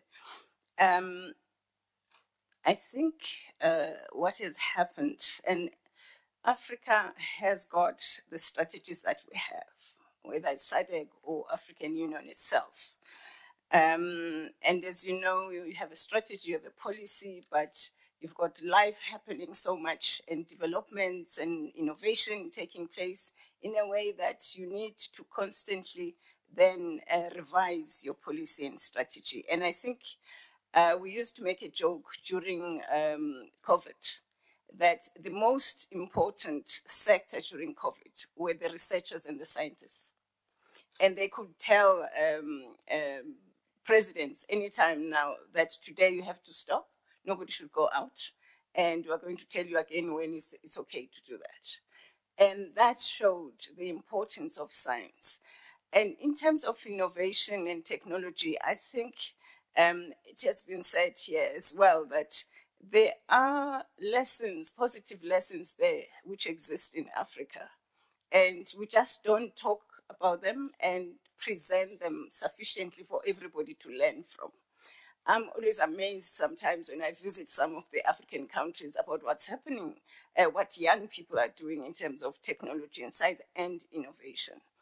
But I also think that you can remind ourselves when you think about Agenda 2063, there is that email from the future, which the chairperson of the AU at that time, when the agenda was being adopted, wrote it as if it's in 2063, and they're talking about what have we achieved. I also think that there's an opportunity to have what the colleague there said, science advisory boards, especially for ASSAf. I think that having this free trade area for the African continent is going to involve all of us working together and cooperating. So I like the idea, and I think it's something which us as members of the AU should think about, but work with government and also academics and researchers to say, how can we do this at different levels of the African continent so that we can achieve what we want to achieve. I think there's a big challenge going forward, and I'm glad, and congratulations to HSRC. I've been engaged in discussions where the question has been, how do we develop communities with a shared future? And I think in the presentations which have been presented here, it has been shown how geopolitics are taking over what we thought we knew and changing everything the way we know it, how space has become important.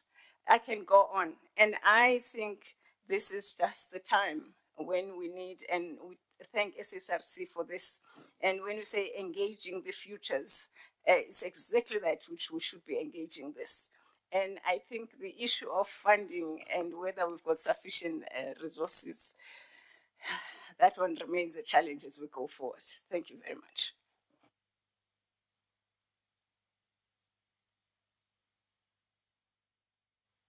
Thank you very much, Ambassador. Did we answer your question, Mr. Makgoba? Yes,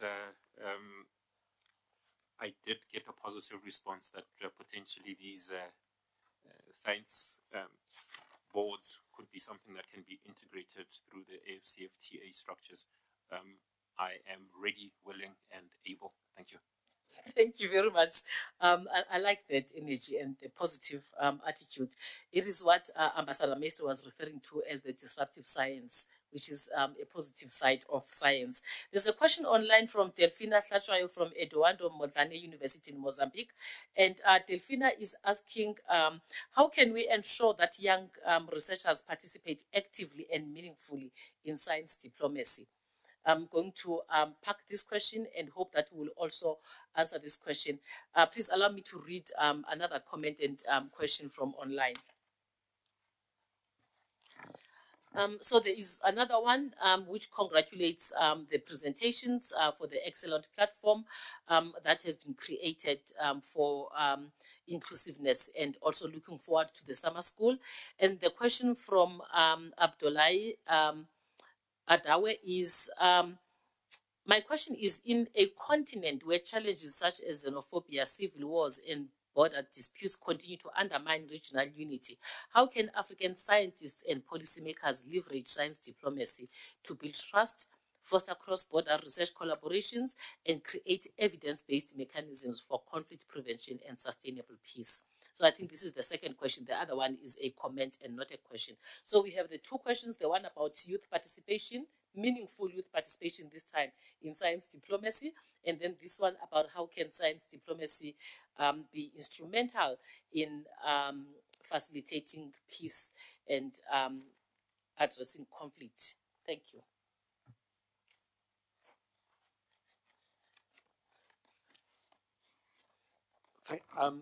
Starting with the last question, stating the obvious, because the event here is presented by the Human Sciences Research Council, but sometimes in other forums we have to emphasize the point that when we speak about science, technology, and innovation, it's all of science, with a very strong inclusion and focus also on the social sciences and the humanities. And in actual fact, the way we look at science from a policy perspective now, if you read our documents, it's not to look at the individual scientific disciplines, it's not to look at technology platforms. Our point of departure is, what is the societal challenge we need to solve? Is it a challenge of climate change, climate disruption?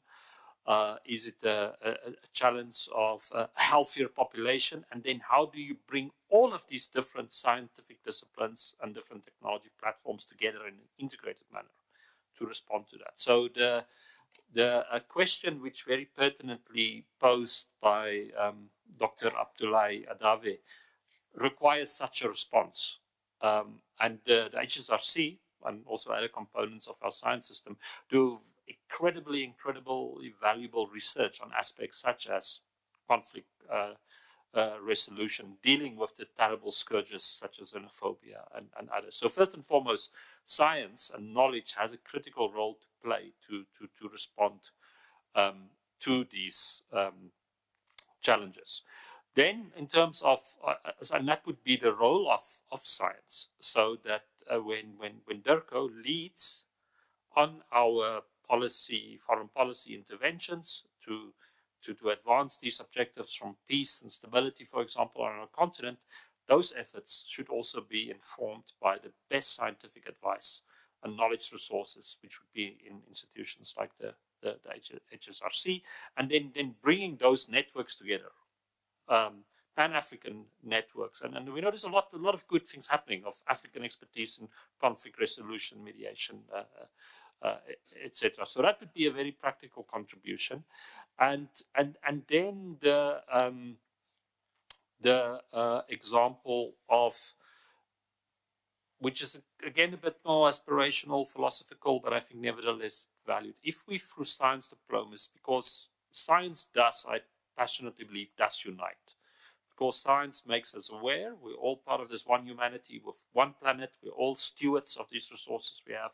Therefore, we need to look after it together, and we need to work together. And we believe that the example of science diplomacy, of where scientists, young researchers from different countries who may be politically at odds, there may be geopolitical tensions that can actually inspire.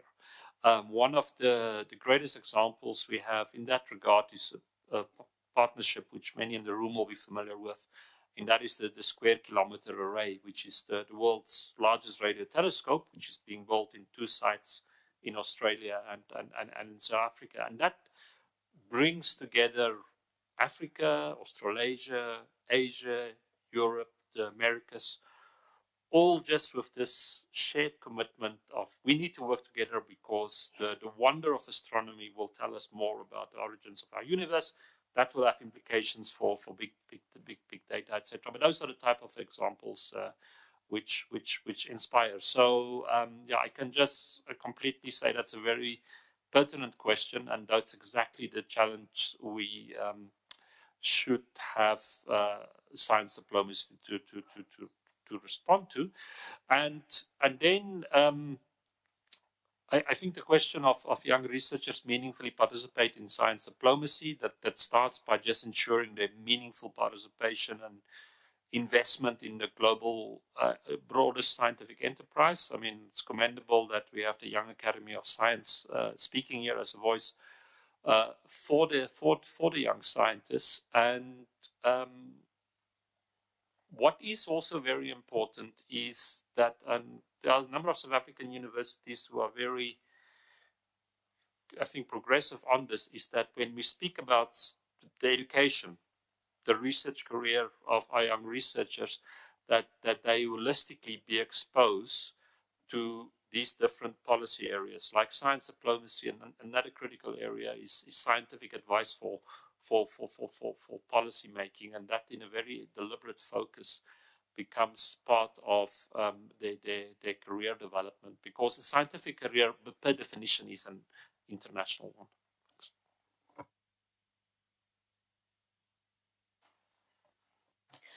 Thank you very much, Mr. Tutwedi. Ambassador, do you have something to add? Thank you. I just want to say one thing, which Dr. Ablai raised. Africa, we don't have a choice but to unite exactly to deal with these issues which Dr. Ablai has outlined. Thank you. Thank you very much. And just to add on the question of meaningful involvement of young people in science diplomacy, at the HSRC, we have an internship program which recruits over 700 young people, and we work with universities and other science councils. It is also funded by DSTI and other funders like the GIZ, and we have a 40-module curriculum which also includes a curriculum or a module on science diplomacy, because we see it's important that we infuse the culture of working from a diplomatic perspective for young people early on in their careers. And I'm sure if you speak to our manager for external capacity building and internships, Bongi Moni, she is here, we can foster more collaboration to make sure that your own diplomatic missions, your own universities and institutions build into their curriculum for early career researchers a component of science diplomacy, because it is very important that we do so. Esteemed guests, colleagues, we're now going to move to the next part of our session, if everybody's question has been answered too. And I'm going to hand over now to Professor Gladhill to facilitate the next session, which will be a panel session. Thank you very much.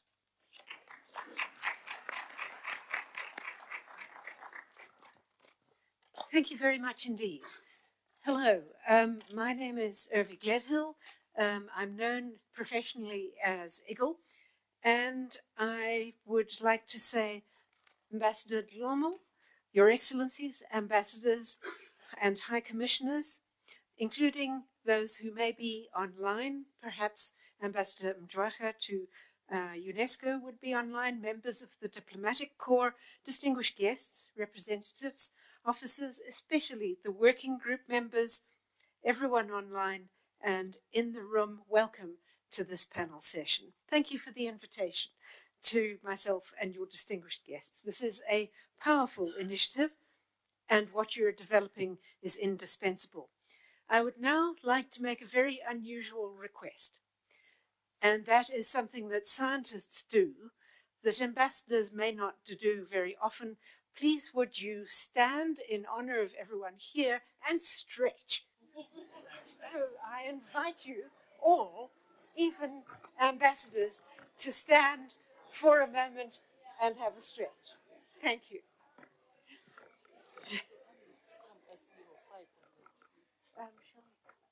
Yes, shall I stay where they are? Okay. Right. Thank you so much. Now scientists will sometimes do things like that. I am a physicist working in engineering. That requires diplomacy all the time, every day. I am on the Council of the Academy of Science of South Africa, a vice president of the Network of African Science Academies, and Vice President of the International Union of Pure and Applied Physics. I'm actually at WITS, and I work globally. So I would like to invite Dr. Sobane to let me know when the end of the session is coming up by approaching me and just saying that this is happening. Part of my understanding of diplomacy is that it is the art of dealing with people in a sensitive and tactful way. The most difficult circumstances under which this can possibly be done is in a panel discussion, in which one has experts whom one asks to condense a lifetime of experience and learning into a few minutes. And so we have 5 eminent people to do this. You have 5 beautiful biographies, which I hope have been circulated online. And so I'm not going to use the panelists' time much. But I will say we have 4 questions which I'm going to ask the panels and then open for the floor. Those questions are going to be, why does science diplomacy matter in your area? What practical tools do you use for science diplomacy? How can we find easier ways of working between academia, government, industry, and civil society, that is real people, and the environment in all their complexity, the 5-fold helix? And how can we ensure inclusivity and local relevance? Now, each of you might have brought a presentation. If you have, because we are catching up on time, may I ask you to send it through for distribution by email? I know this is a big ask, but you know where we stand. So I'll give very, very brief introductions. And I apologize if I've got the wrong end of the stick. Sven Buerter, if you would mind standing for a moment, just so everyone knows who you are. The guy in the bow tie is a lecturer in political science and international relations at the University of Pretoria and a guest researcher at the Centre for African Studies at the University of Copenhagen. He's the outgoing director of Professors Without Borders think tank. Professor Nkem Kumba. Professor, are you here? Online. Brilliant. If we could show you for a moment. May I ask IT if you're there to just... right, he's there. Hello. Are you there? No. Okay. Right, we can actually see you. Head of SDCi Policy Systems Governance and Partnerships at the African Academy of Science in Nairobi, and chairman of the Africa Development Futures Group. You might also know him from the Global Federation of Competitiveness Councils, the GFCC, and the Next Einstein Forum. Dr. Dion Clutie is the head, if you wouldn't mind standing for a moment, is the head of the Futures Program at the South African Institute of International Affairs, a professional futurist, and member of the Society for Decision-Making Under Deep Uncertainty. This is someone that we want to talk to, probably. And the Systems Thinking Network, exactly what we've been hearing about, and I look forward to hearing from him. Dr. Natisha Doki is a public health scientist. Here she is, and medical scientist. She's a senior specialist at the HSRC and a fellow of the Africa Science Leadership Program, has led the South African Academy of Young Academy of Science, and is on the executive committee of the Global Young Academy. Thank you. And Dr. Batabile Ramalapa is a healthcare principal researcher, a key contributor to South Africa's vaccine innovation manufacturing strategy, chairperson of the SA COVID-19 vaccine dialogue, and ambassador within the Science Diplomacy Capital for Africa, and extraordinary senior lecturer at the Northwest University. I think, seeing that one of us is online, should we actually now ask our panelists to come up? Would that be okay? Thank you. If you wouldn't mind coming occupying the 4 seats. Dr. Nduna, will you find a seat for the duration of the panel? Thanks. So please come up. Yes, if you would bring your name tags, that would be a very good idea, and simply switch them.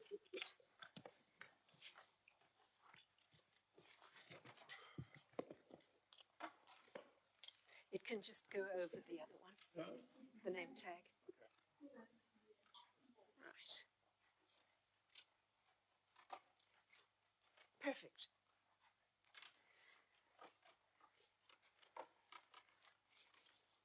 We'll look again. Turn that off, turn that off, turn that off. Good. Turn that off. Right, we're settled. Thank you. So I'm going to start with the first question. Why does science diplomacy matter? And I'm going to start on my right with Dr. Ramalapa, if that's okay. Why does it matter in your context?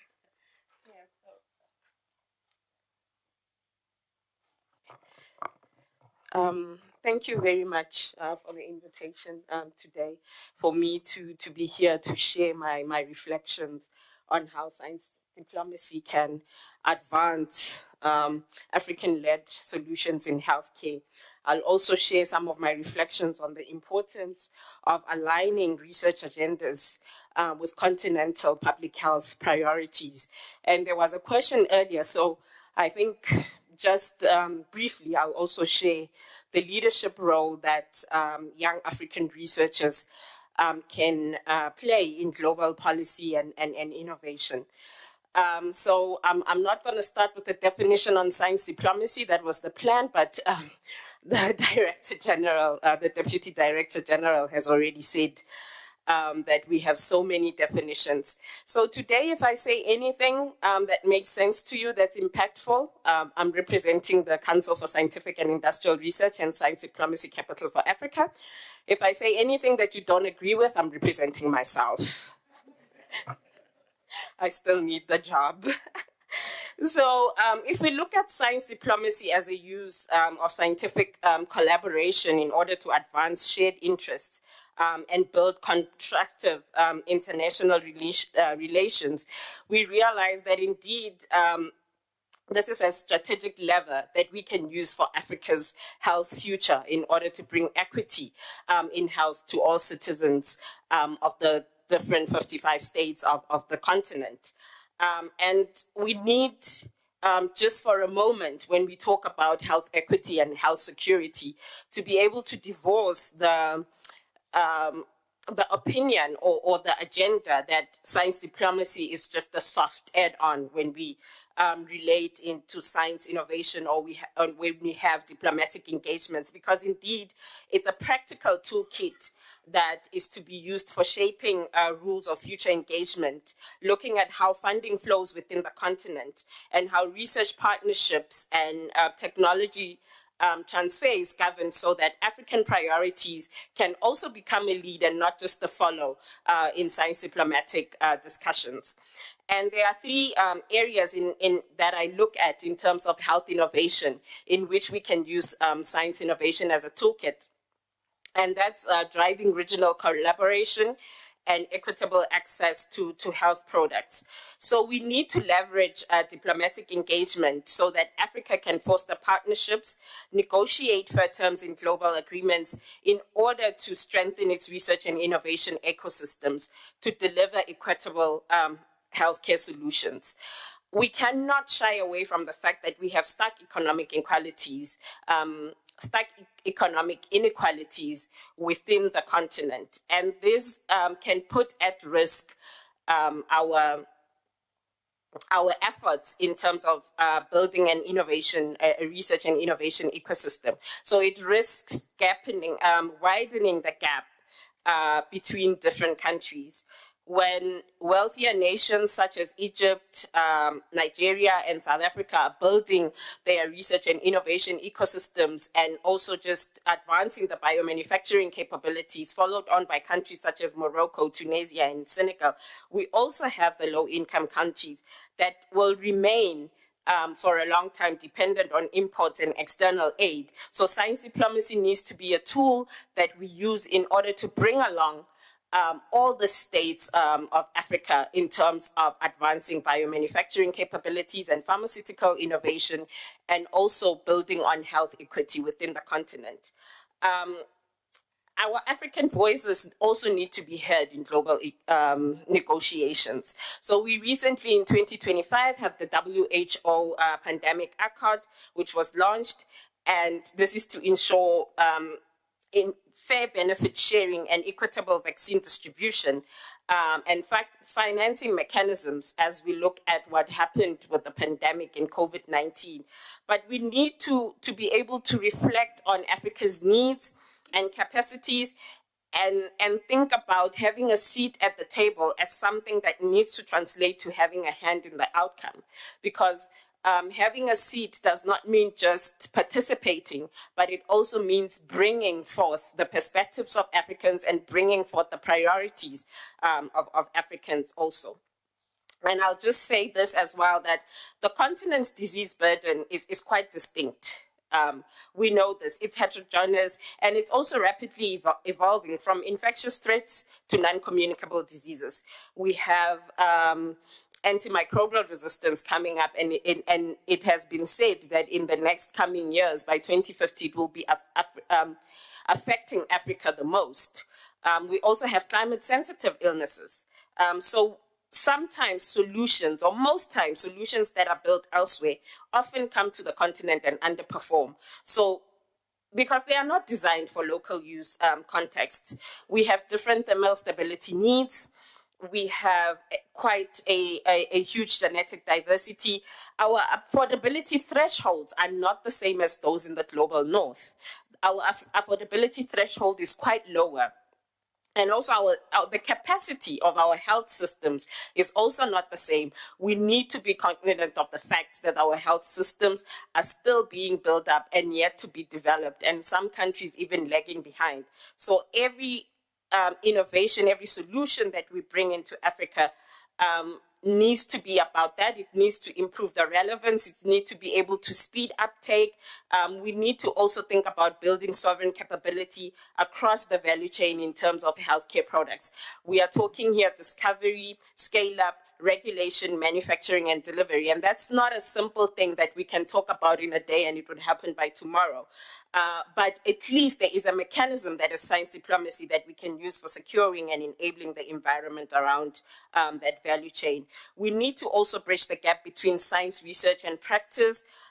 We need to think about encouraging resource pooling through regional economic communities such as ECOWAS and SADC in order to ensure that there are shared facilities that can connect research with industry needs. Our colleague on the right, and I apologize for not remembering your name, you talked about how people sit in boardrooms in terms of talking business, but science is not there. And if we are talking about getting health products that are going from lab discoveries into market needs, we need to talk about bringing researchers into the business rooms and into the boardrooms so that we meet each other right where we need to meet and not at the end, because what we normally do is that we have researchers then going to business in the end and saying, this is a solution I have for you. And we need to have conversations where business is involved right in the beginning of crafting the solution. So we need to meet each other where we need to at certain points. Also, in terms of shaping policy and regulatory frameworks, the establishment of the African Medicine Agency, which is AMA, was launched in 2021. It represents a landmark achievement in regulatory harmonization. And this is great because if you harmonize regulatory pharmacopoeia standards, reference materials, quality control within a continent that does not have the capacity, or within lower income countries that do not have the capacity to do this themselves, then you are really making sure that the smaller economies benefit from regulatory efficiencies. And this will fast track innovation and improve access as well. I mentioned the WHO Pandemic Accord before, but there are also other international efforts where Africans can have voices in terms of shaping policy and framework. And that is in things like the Global Health Security Agenda, where we can leverage science diplomacy to ensure that African perspectives are strongly represented in global governance platforms, thereby advancing more inclusive health policies. We can leverage things such as the African Continental Free Trade Area to create a conducive environment for inter-African trade in pharmaceuticals, in medical technologies, and ensuring that while what we call the giants of Africa are reducing their reliance on imports, they are also bringing in the lower income countries. And that is what agreements such as the African Continental Free Trade Area should be about. And lastly, I'll talk about what is a topic that I hold very dear to my heart in terms of leadership. Africa has a generation of innovators because we have been said that we are the youngest population in the world. So we have a youthful demographic, we have early career scientists that are able to represent a pipeline of future leaders who can shape the continent's health innovation, biopharma, biotechnology, and also make sure that we have a translational research landscape. Young researchers are also quite agile. So we can use this agility of young researchers in order to uniquely position ourselves and uniquely position them as young researchers to act as knowledge brokers between global partners and African communities, ensuring that the research agendas balance global standards with local needs, because it does not help for us to say we are globally competitive when we are not meeting the local needs of our citizens. So there needs to be participation, and I say this as very strong advice, that there needs to be participation of young people in regional and international scientific networks. The African Academy of Sciences, the WHO Young Professional Programs, the Global Young Academy, those only serve as springboards to influence global policy. You also need young people or in seats and exchange programs with the WHO, with the African Union, with the EU Africa platforms, with the G20, with the G7 science working groups. So you need a voice for young people in all of this. We need to be intentional and have structures. So you can have policy fellowships where there is a creation of science diplomacy fellowships in African ministries of health, of foreign affairs, of international organizations. Because beyond technical expertise, young researchers need exposure to public health policy, to economics, to international relations. These are not things that come naturally to young researchers, and you need young researchers to be driving science diplomacy. And that means they will then know how to translate complex scientific findings into policy-relevant, accessible narratives for diplomats and policymakers and communities. And I know that my time is up, so I'll just say this. The Science Diplomacy Summer School in October, I think, is a great start in building these new generation of leaders in science diplomacy. Thank you. Thank you so much. Science diplomacy matters because we do want vaccines for malaria and Ebola, for example.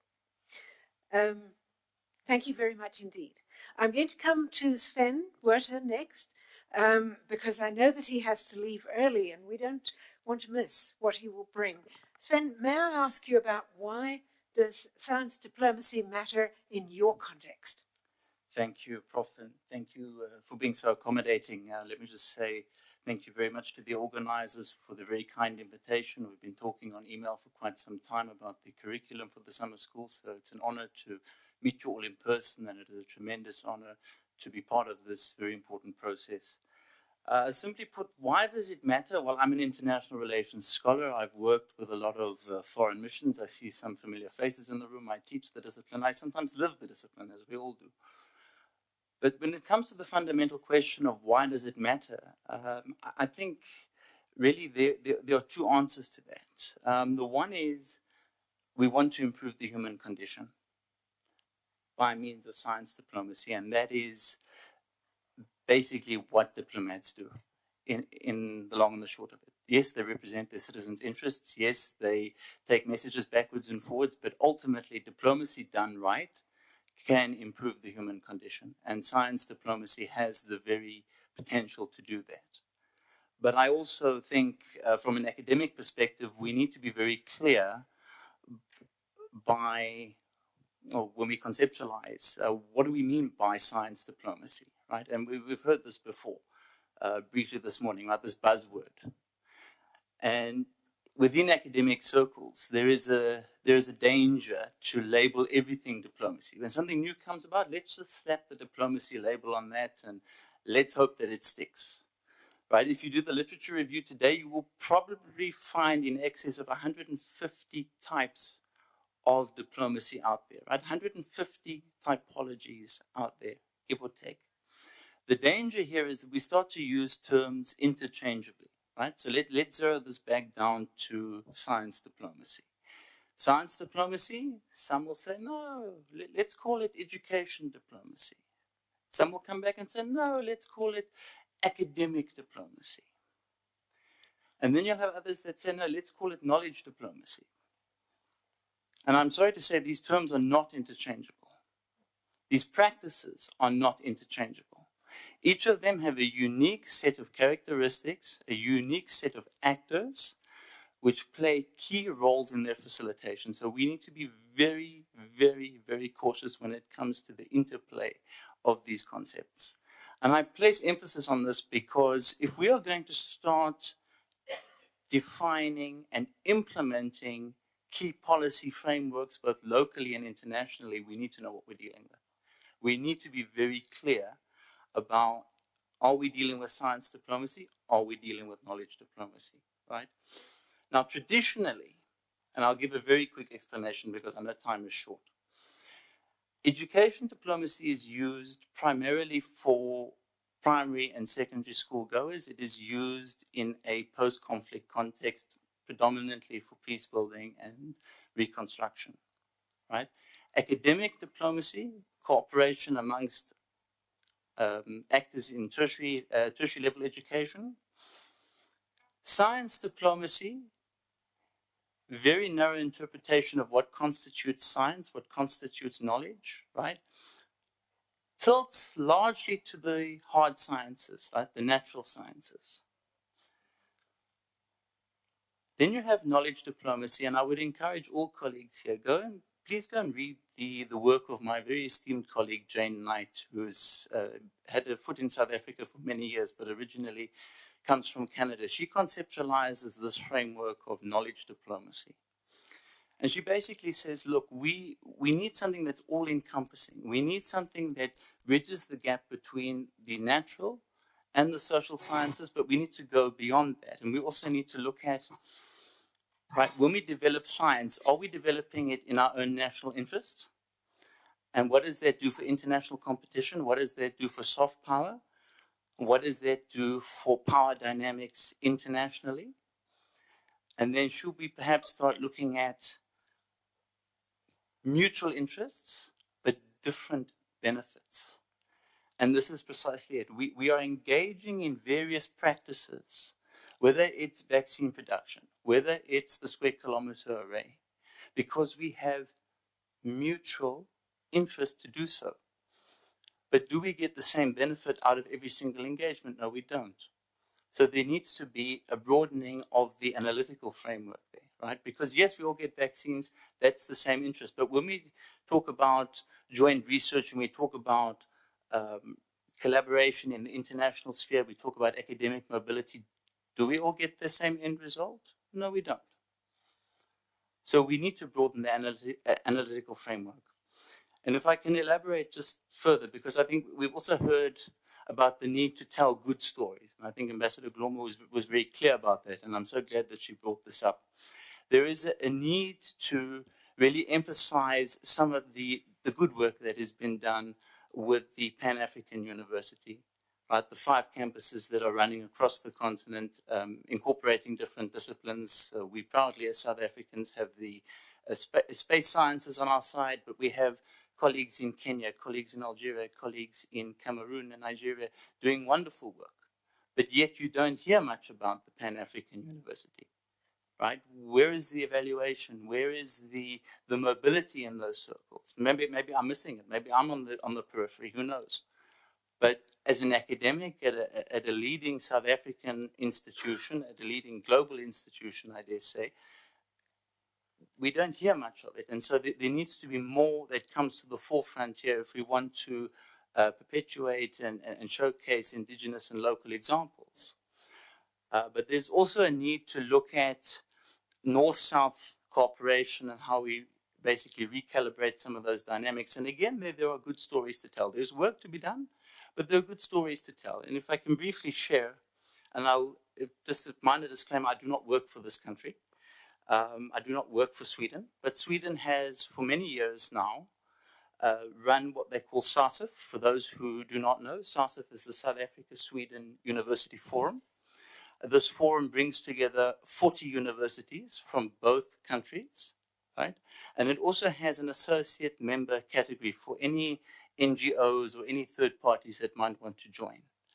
And what this network does is it enables academic mobility, and from the very first start, from the very first round, it enabled about 3,000 students, researchers, and the likes from both countries. And what SDCfA does is it enables researchers to collaborate across contexts, across disciplines, across borders, across 6 thematic areas. I won't go into what those are. But what's key here is the criteria, right? If you want to apply for a SDCfA grant, you have to meet the following criteria, and that is you need to be a minimum of 4 partners, 2 Swedish, 2 South African. On the South African side, one of those needs to be a historically disadvantaged institution. And I think that this is significant because there is acknowledgement of our context here. There's acknowledgement of historical injustice here that is being incorporated and accommodated within this framework, right?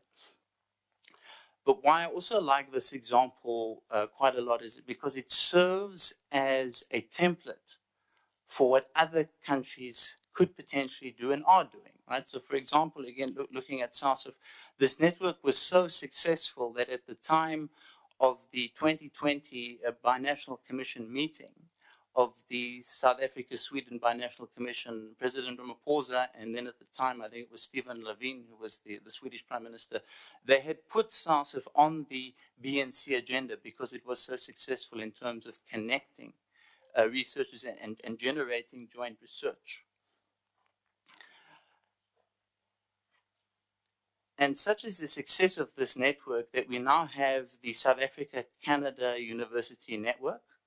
It is, I won't say based off the SDCfA model, but the SDCfA model was consulted before this network was launched a couple of years back. And we also now have Norway that wants to not duplicate the model, but learn from the model. So there are success stories here.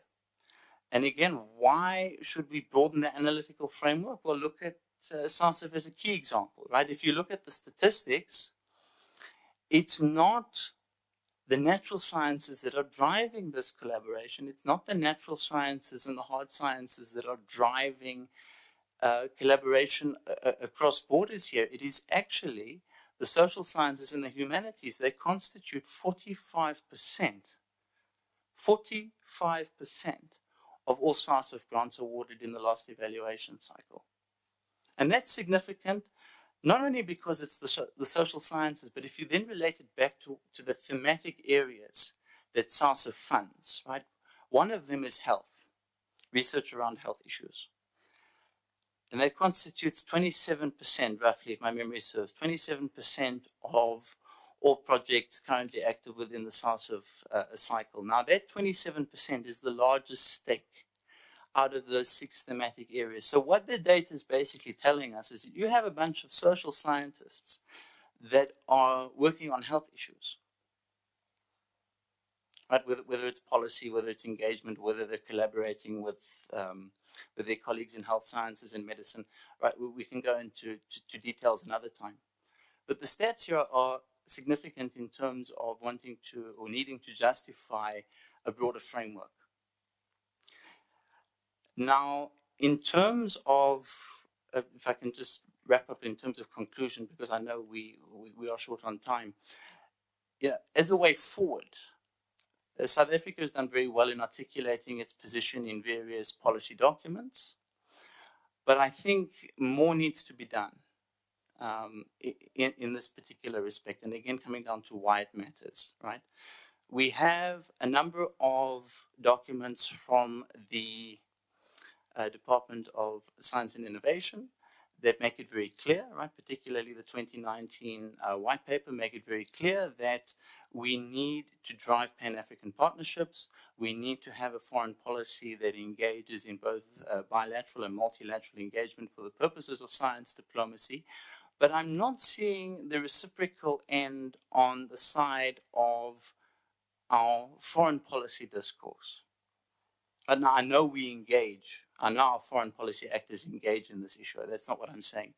But the actual frameworks from a diplomatic point of view are not abundantly clear, right? We know that science and innovation are mentioned in the Foreign Policy White Paper of 2011, right?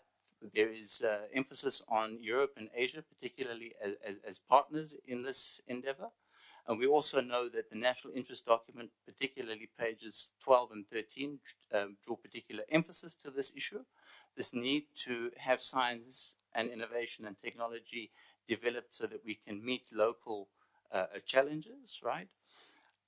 But when it comes to actually discussing and debating, and this is where I think the summer school has really hit the mark, what our framework looks like and what the success stories are and what the challenges of our position, what our position are, then maybe we should look more towards at bringing this debate home and really elevating this debate, right? And I'll give you a key example. You look at the South African Foreign Policy Review, which is produced by the HSRC, if my memory serves me correctly, right? That is now in its 5th installment. Tremendously successful project.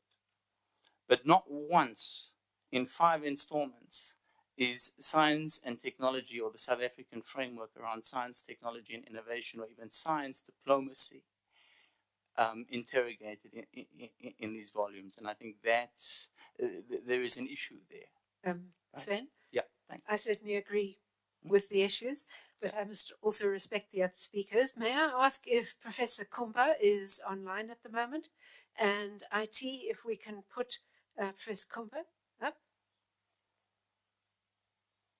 Right. Professor Kumba, are you online? And could you talk a little about why science diplomacy matters in your context?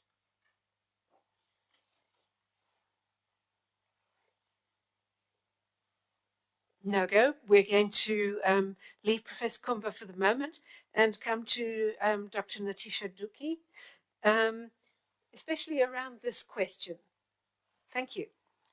Thank you so much, Professor Engel. And firstly, good morning to DDG Dan du Toit, ambassadors, Your Excellencies, the diplomatic missions, colleagues in the room and online. I think it's really important, especially from a public health perspective, to talk about why science diplomacy and engaged research matter. And these are not just abstract concepts. I think they matter because they are practical tools that allows us to connect evidence, policy, and communities in addressing some of Africa's greatest challenges. And like the previous speakers have said, you know, we cannot always hone in on just the negative aspects, but look at the strengths that lie within Africa. And so when we are talking around something like global health diplomacy, we know that the African continent is plagued by various pandemics, by climate impacts on food security, and the rising burden of non-communicable diseases. And these all do not respect borders. But it's science diplomacy that plays an active or has the ability to play this active role in engaged research to become this collective voice of Africa. And we've seen that in various folds, and I'll speak to them briefly. We saw during the COVID-19 pandemic that Africa's CDC was just not a technical body. We saw that they moved beyond that to a level of coordination and diplomacy. We saw that there was task force being set up. There was the Africa Vaccine Acquisition Trust that was initiated, and countries within the continent were able to negotiate, procure, as well as distribute vaccines more equitably than if they had acted alone. And that in itself is why we answer the question of why do they matter. This was a prime example during a magnificent pandemic that showed that Africa had been not just selected, but rather became a continental negotiation power that allowed them to stand as a bloc in global health governance. And that was important because it showed that diplomacy is not new to Africa. Diplomacy is rooted in evidence that can secure better outcomes into the future. Another example that I want to touch on, and it has been mentioned today quite a lot, was that of non-communicable diseases. And we see that traditionally science diplomacy has given a lot of prioritization to infectious diseases, and especially around some of the challenges that we face on the African continent, especially HIV, TB, the Ebola virus, COVID-19, and rightfully so, because it affected lives and we wanted to save lives. But at the same time, it was seen that NCDs needed to also be prioritized. We cannot be absent in understanding that NCDs cannot be neglected in global health diplomacy. So it was then in 2011 when the United Nations had the second ever high-level meeting on a health issue, the first being around HIV/AIDS. This was a poignant moment for many countries, especially around non-communicable diseases, because it was then prioritized and not just seen as a medical one, but rather than something that was regarded as a developmental issue that we must tackle. More importantly, it gave rise to the committing members to ensure that NCDs became inclusive of the Sustainable Development Goals. And so why did it matter? It mattered to Africa significantly to highlight the rising tide of hypertension, diabetes mellitus, obesity, different forms of cancers that not only put a great stress and impact on health systems, but also an economic burden. And this also gave rise to legitimacy for African researchers and scientists who have been documenting this for years. Another quick example was the WHO Best Buys. For Africa, this was significant, where the WHO had developed cost-effective intervention known as Best Buys for NCD prevention in the form of tobacco taxation, salt reduction, and promoting healthy diets, among others. And these best buys were explicitly framed, especially for low and high and middle income countries, to be seen that NCDs were not difficult or too expensive to tackle, but rather that it was cost-saving. And this diplomatically gave Africa, and especially all African countries and governments, an evidence-based negotiation tool when speaking with donors, when speaking to partners, as well as multilateral organizations. In coming back to why it matters, it is important that as we use these various examples, it is important to look at how does Africa embrace and become inclusive of science diplomacy is to be Afrocentric and context sensitive. And more importantly, Africa needs to push from going away from a techno transfer from the global north and more towards co-creation. We also need to ensure that science hubs, like the one that the HSRC has initiated, there needs to be more science hubs, not just at institutional levels, but also at national, regional, and global levels. And that itself ensures South-South collaboration in terms of how young scientists can play a role in science diplomacy, it's important.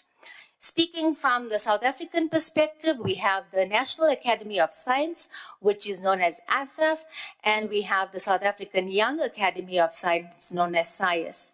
And collectively, it's National Academies of Science and young scientists that are known as the knowledge brokers.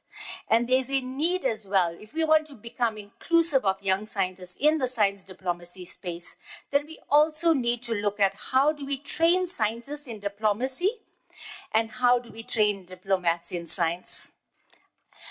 And so we talk about language, we talk about access and funding, all being certain barriers and challenges to Africa.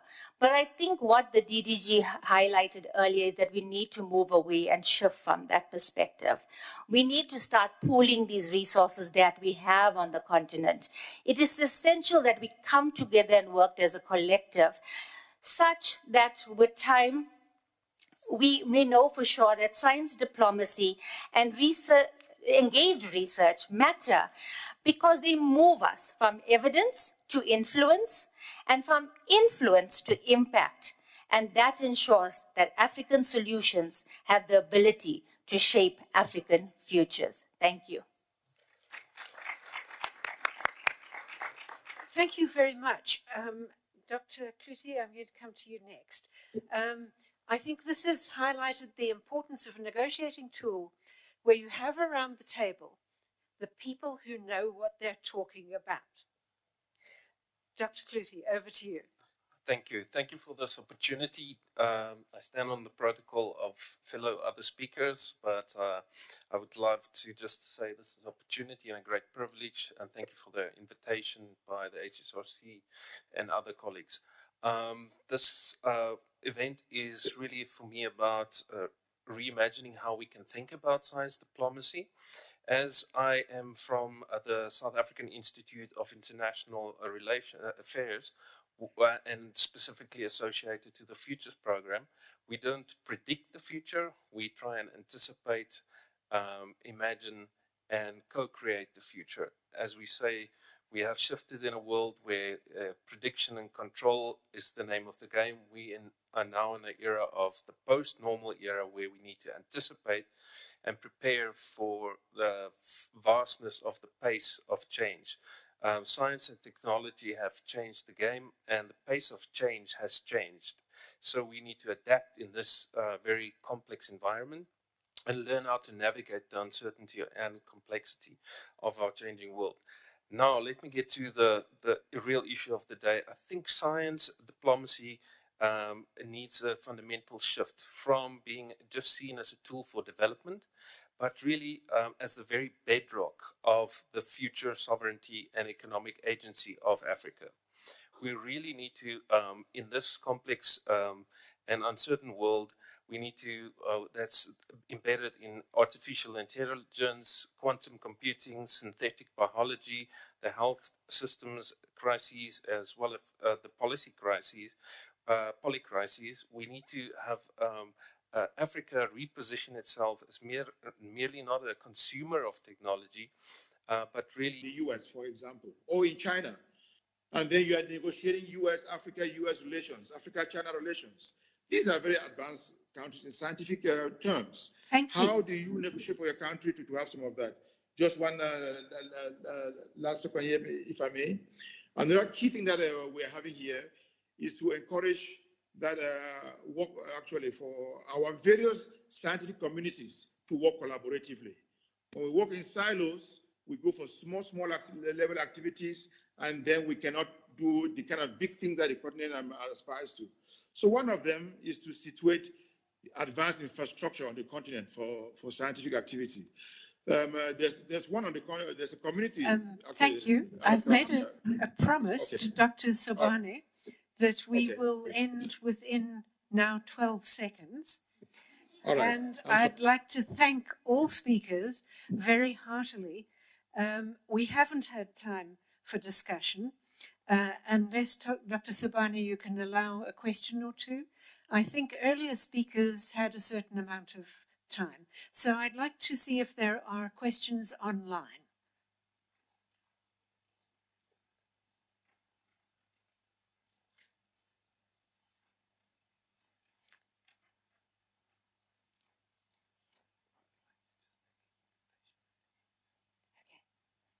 going to do 20 seconds per person.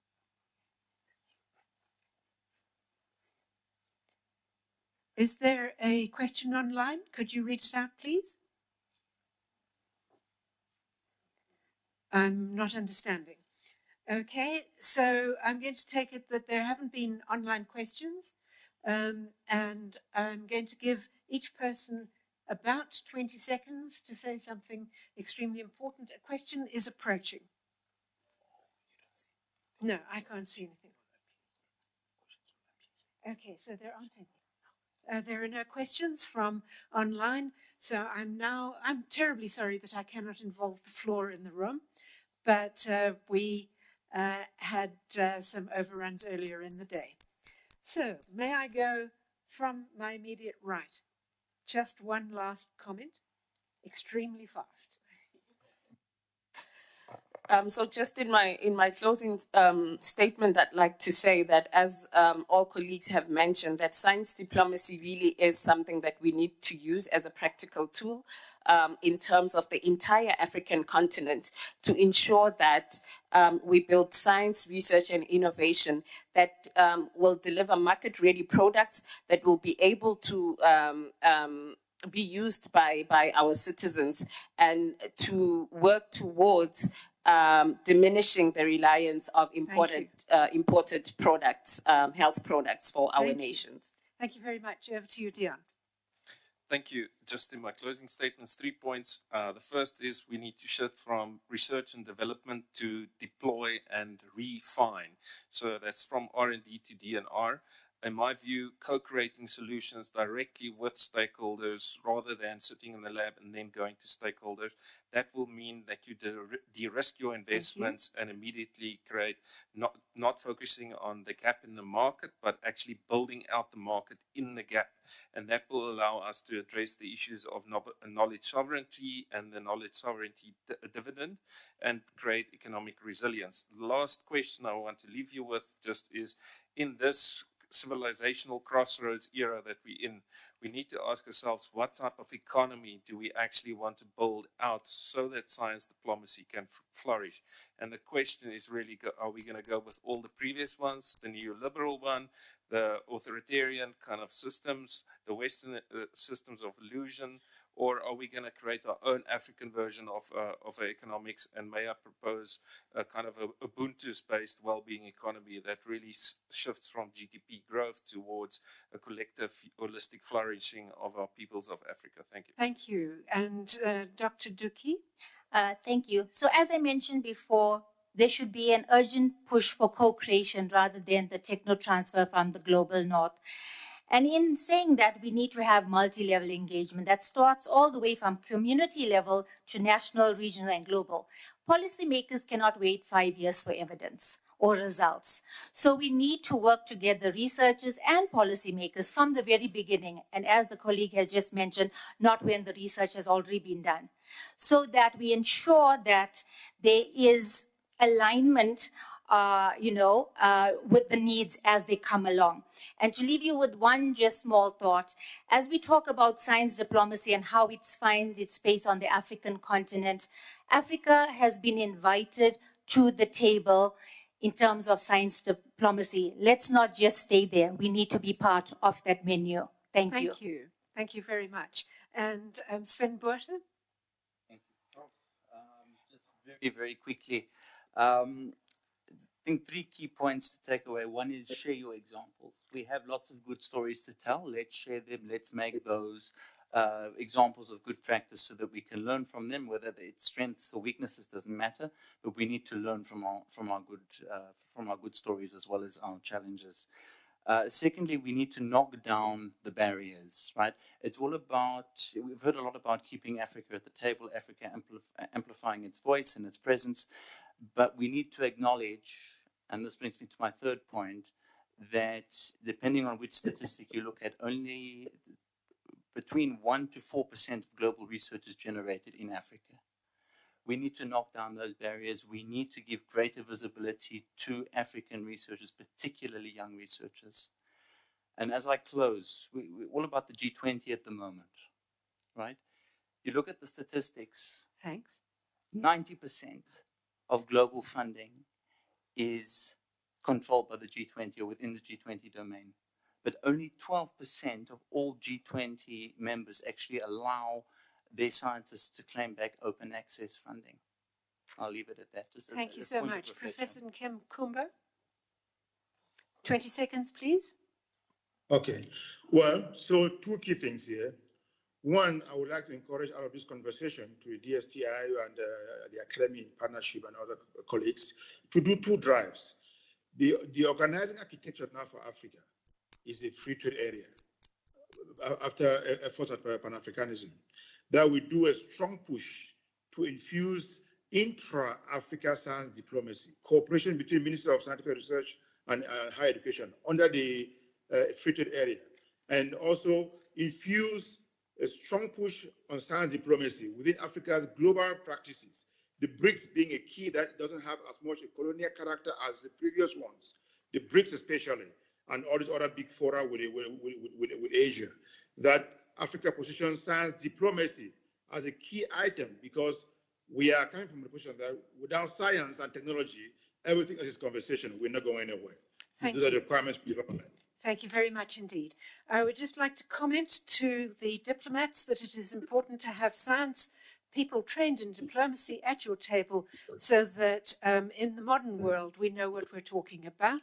I know of a case where our electricity supplier had someone making decisions who turned to the only engineer in the room and said, by the way, what is a kilowatt? Thank you so much for being here. It's now back, it's real. It's back to you, Doctor.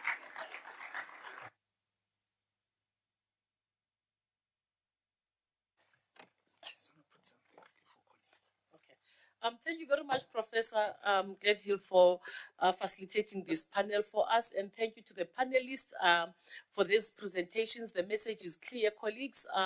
Your Excellencies, the scientists are here for you. Please use them. The scientists also want to work in the comfort of knowing that you will defend science and you will defend scientists. Thank you so very much. I'm now going to invite Dr. Connie Sobane from the HSRC to tell us about what is coming later in the year that you may share with your colleagues in your offices and back in your countries. Thank you very much, Dr. Sobane. And after Dr. Sobane, can I get an indication if there are any announcements from DIRCO? Is there anyone who's going to give us some briefings, announcements of some of the work that will be happening in this space? If not, I'm going to ask that Dr. Sobane, you also do the briefings so that we can close on time. Thank you.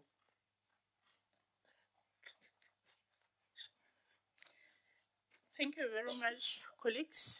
And you'll realize that we are rushing a bit for time because some colleagues have to travel back. And I'm just going to be making an announcement about what is going to happen next from here.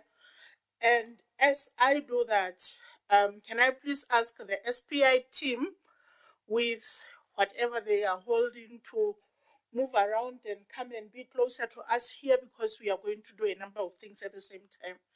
So colleagues, from here, the HSRC together with all the partners will be, I'm distracted because there's a slide that has to be here. The HSRC together with the partners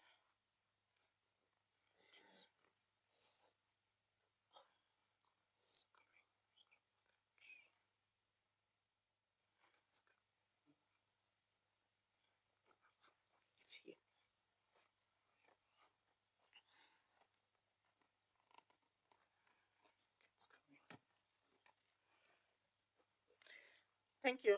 The HSRC together with the partners are going to be hosting a science diplomacy summer school that is going to start on the 16th to the 25th of October 2024. I'm no longer going to give the details of the summer school except to say that the first 3 days of the program are going to be introductory days in which we are going to be introducing colleagues to each other, but also to the content, then the 6 days of that program are going to be resident program, a resident program that will be done in Birchwood Hotel for all the delegates of the summer school. And the last day is going to be the 25th of October. And on that day, we are going to be doing the evaluation. It will be done online. Just to say, colleagues, that the whole idea behind this is to equip participants with skills, requisite skills on science diplomacy, and I would like to just leave it at that because of the time. The summer school is going to be, for those that are attending the summer school, is going to be running in tandem also with the HSRC Engage Research Conference, and details of that can be found online on the HSRC website. We have not yet advertised for the summer school, and as soon as we advertise for the summer school, we are going to, in the same channels that we use for communicating to this group, we are going to share the information. And for the diplomatic missions, your contact person for the summer school issues is going to be Ambassador Maestri, I think.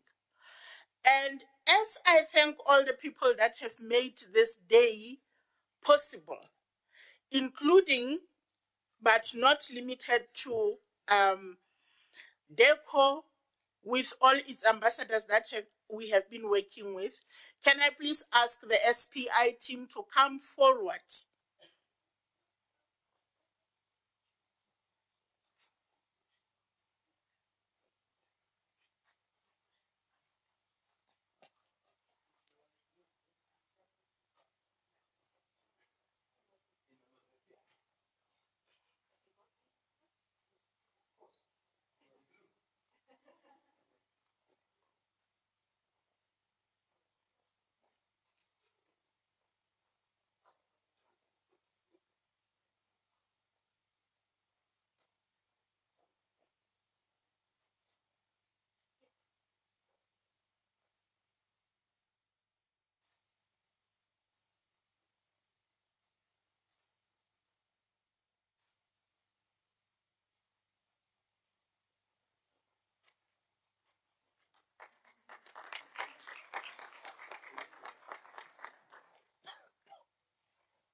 All right, thank you. Thank you, colleagues. I think next, the only thing that was left in the program is the briefing that we had to rush through. I don't know whether Ambassador Maestri, you want to do the briefing? Thank you, colleagues. Just for the excellencies from the Diplomatic Corps, myself and my colleague Ivan and Portia. Portia, are you here?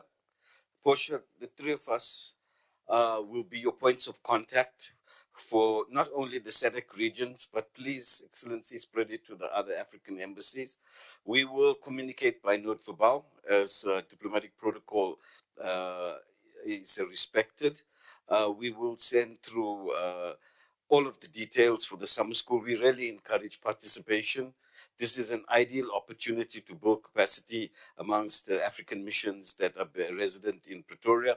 So please, Excellencies, identify either yourselves, I know you are busy in the diplomatic world, but colleagues that can actually take this back, not only assisting with the embassies here, but to take it back to head office, to the foreign ministry, as a champion for science diplomacy. For our colleagues who have come online, we will definitely send through a communication on internal communications for you guys to see how feasible it will be for people to participate. And we'll also coordinate participation at head office. But if needs be, we've spoken to the HSRC, and we may have just a briefing for the Diplomatic Corps, the African Diplomatic Corps here at DIRCO that we will facilitate. just to give you a briefing if more information is needed. But again, thank you very much to HSRC and DSTI for partnering with us. This has been the start of a journey that I think Dan has been trying to start something like this for such a long time. And now this gives us an opportunity to build capable and empowered science diplomats, starting with this program. So thank you very much. Thank you to everybody.